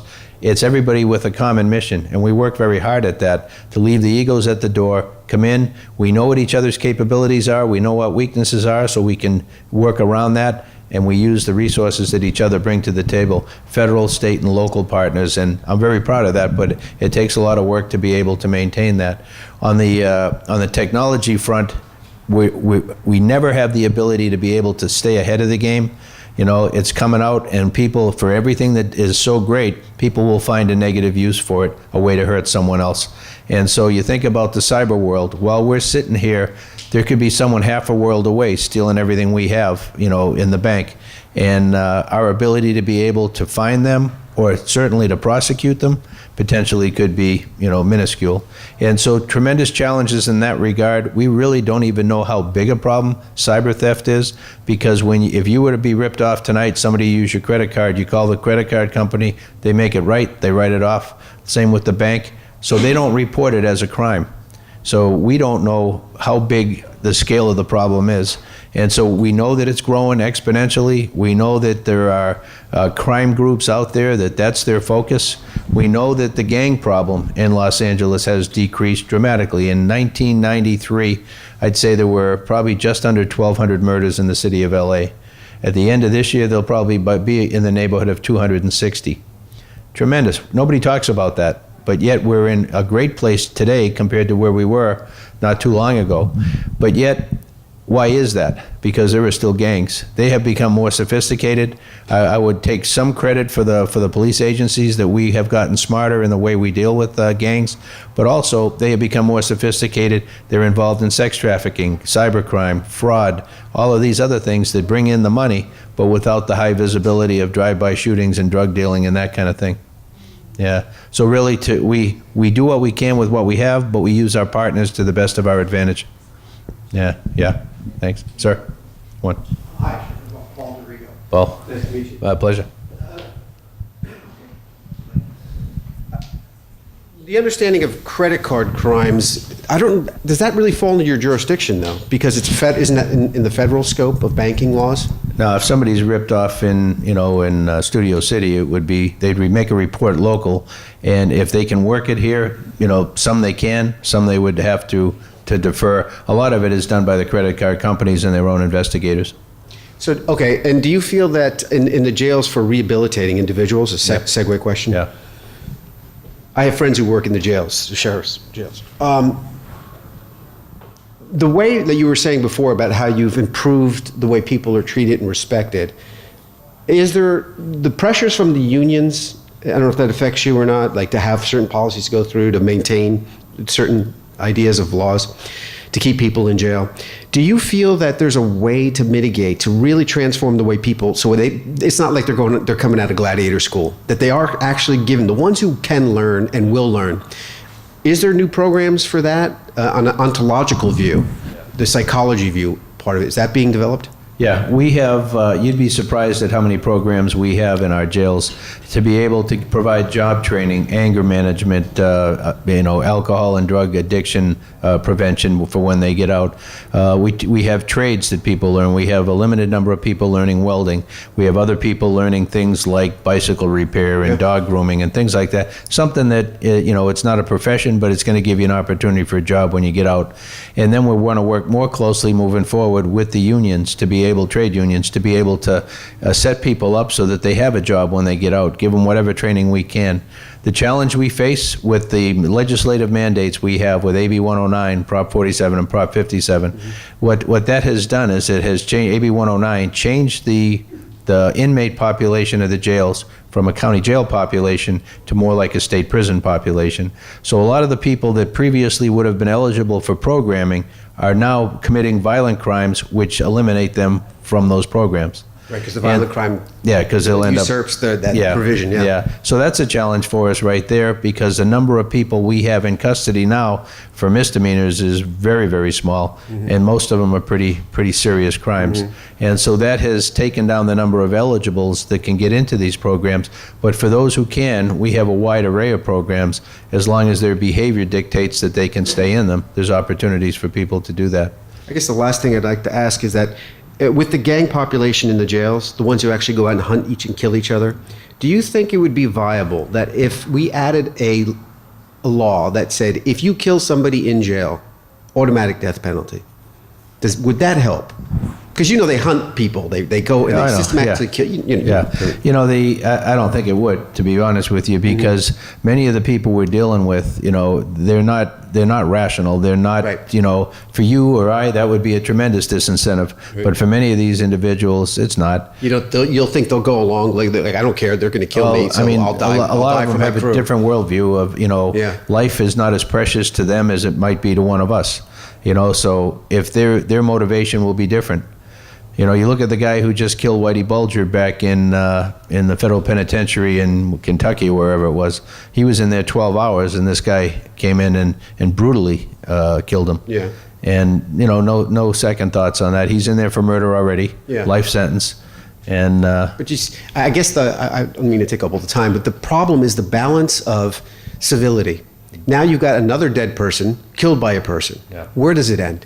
When is this ideal? So I don't know if it's based on data that you've researched or if it's a philosophical reasoning, but I think the argument is worth having to see if it is a deterrent among these gangs and people who are doing this systematic hunting. But no, I appreciate what you're saying. Yeah, thank you. Sheriff, I have just a couple questions. Sure. One is, there's a post-training, which I know that all the deputies, almost all of them, have taken for mental health interactions. And I was wondering if you could ask them to share it with the public, because I did a PRA request, and I think it would be good, because you want to train people, but it's good to know what we're training on. So I think that would be helpful. And the other thing is the custody division manual. After your predecessor's problems, and to be fair, Sheriff McDonald was part of the civilian CCJV, right? So he was really one of the watchdogs trying to shut that down. But the custody division manual was an important detail that they were making a big fuss over. And again, it would be it would show great good faith to the public if you could make that public. They've said, what do you want to see? And I can't look at it, so I don't know. So that was my final. And my final points are, we have, I think all agreed that incarceration is not the best solution, but it's important that some people be incarcerated. And the women in that mix are the ones who are being incarcerated now at Century. And there's a plan underfoot to move a facility up to Mira Loma, which is in Lancaster. And there's some problems, a lot of problems. One is that it's so far. So 1,600 women being incarcerated so far away, the feeling in Los Angeles, since a lot of the people are from down here, isn't that going to create more recidivism, and aren't they going to struggle because there aren't so many programs? Can you address, is Mira Loma a good idea? Yeah. You know what, Mira Loma is going to be designed as a gender-responsive facility that'll provide for the needs of female inmates better than where they are now at Century. There is an issue there, certainly in the eyes of people who live in the southern part of the county, that Mira Loma is a long way away. Lancaster is a long way away. But the facilities hopefully will be the right facilities for people to have a therapeutic experience, to be able to get what they need, so when they go back into their environment, that they're better able to handle the issues they're dealing with. I would just also, and you're not a public health expert per se, but you are the sheriff. You should ask the public health group about the COXI, which is the thing for Valley Fever, yeah. Right? Because I know that in California we've been experiencing a dramatic uptick, and it's my understanding that pregnant women, Filipino women, a whole variety of women, African-American women, are in a category where they're more vulnerable. So that worries me because the lawsuits and Yeah. No, it worried me too when I first heard about it. And we did talk with our public health folks, and they've assured us that they have a comfort level. There are many people. You know, the Antelope Valley has probably 450,000 residents. We have not seen what the concerns would dictate in that regard. So we feel comfortable moving forward in that perspective. The numbers are up substantially recently, and that's something to look at. And people who live there, of course, live so voluntarily. Yeah. It's when you're being sentenced, it raises civil rights issues, because to send someone into an area where they're at a higher risk. And I'm worried because in lay terms, the wind up there, you don't have to look very hard to see that it's always blowing like crazy. So you know, I like the idea of a gender responsive campus, but that and a windy area with valley fever don't mesh for my mind. But I appreciate your responding, and just for the record, we did invite your challenger to join. He did come last time, but we really do appreciate you coming down tonight, sir. My pleasure. And if there are any other questions before we wrap it up?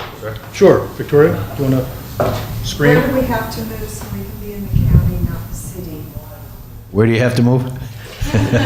We'll get you Thomas Guide.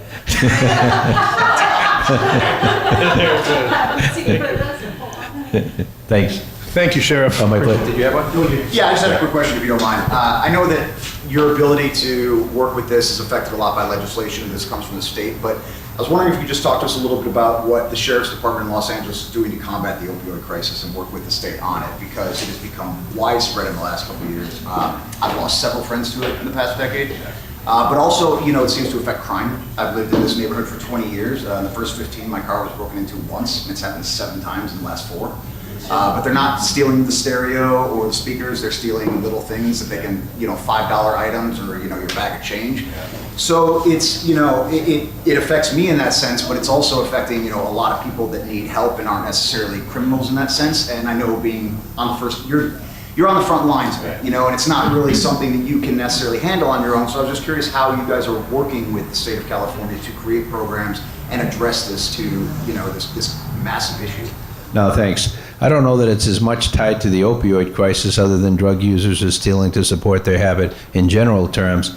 Prop 47, to be very honest, and anytime I say anything about Prop 47, somebody says you're anti-reform. I am absolutely not anti-reform, because it was a labeled reform that if you speak out and talk about the vulnerabilities, you get that tag. My hope is that we can reform it once more to be able to make it more workable, because Prop 47 made a misdemeanor instead of a felony out of possession of any drug, as well as theft up to $950.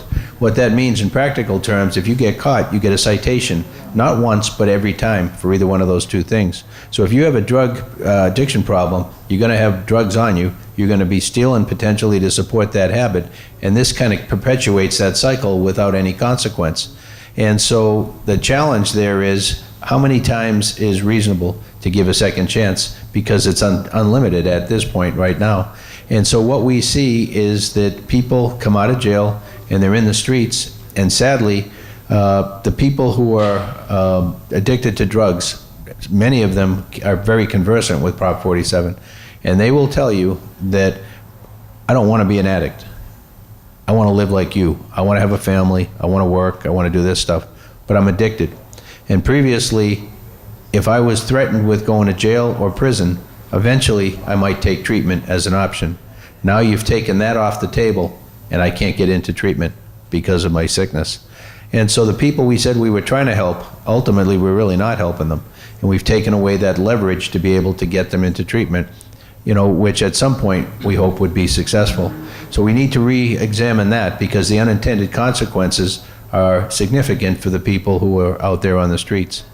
And the impact on the community, you know, is you only need to go talk to a small store owner who's trying to scrape by, and people come in ripping them off over and over again without consequence. They stop reporting it, you know, and they live with it, or they go out of business. And so we need to retool that piece. So do you think then, arrest would be appropriate? There's nothing happens to them. They get a citation, they don't follow up on it, they have a warrant in the system. If the warrants aren't above a certain threshold, they don't come into custody, because there's nowhere to put them. We have a max of 17,000 people in custody. I mentioned the mental health issue we have before. for every person who comes in who meets the criteria of high observation housing that's seriously mentally ill, then they're in single-person housing in a two-person cell. So in effect, they're reducing our capacity in half for every additional person that comes in that category. And so as that is going up 10% per year, what's that doing to our overall ability to be able to house people that should be housed? People now currently who are sentenced, with some exception, are doing 10% of their sentence because of overcrowding. And so a number of different challenges coming our way. Whenever anything is put in place, my hope would be that we would take the time, bring in all of the stakeholders and talk about the pros and cons. Because whether it was AB 109, 47, 57, or now bail reform, right, what implications does that have on the system? The system is saturated, so we need to be able to come up with a way where we can reasonably address what's foreseeable, so that we don't just go into something, headlong and then say, oops, we can't turn around now. Where do we go? Yeah. Ma'am? Yeah. So I'm part of the Studio City Neighborhood Council, Public Safety Committee, and Government Affairs Committee. And one of the things this is what we talk about all the time. This is a pervasive subject for us. So I was thinking, on the ballot measures, there are often repeal initiatives. Why could we, the citizens, start an initiative to repeal Prop 47? You could. There has not been the support to do that at this point, and when you look at the intention of 47, it was a good intention. But the outcomes were, I think, outweighed a lot of the benefit from that. So to even look at the potential for fixing it, there is an initiative out there. They got enough signatures to get it on the Tuesday ballot. However, it was hung up administratively in one of the counties, and it didn't make it to the ballot statewide. So it's going to be on the 2020 ballot, and we'll see, how it morphs between now and then. But at least there is movement out there to try and be able to fix some of the issues associated with all three of those initiatives. Yeah, thanks. Thank you all very much. I appreciate your time. Thank you all. Thanks, Eric. My pleasure. Thanks. And I'd just like to give Karen, Roseberry, very quickly Okay, well, I just didn't want to overlook. Well, no, they do want to hear. They do want to hear. Believe it or not, they do. This is a woman who's working for John Cox, who came out here, and she did participate in the meeting, but if she would like to give a 2-minute spiel, we're here. We would love to hear why it's time for John Cox, and, you'd rather not? Okay, well, I just wanted to make sure that you are welcome, and thanks for coming. And with that concludes our forum for tonight. Thank you, and we look forward to more in the future, and once again.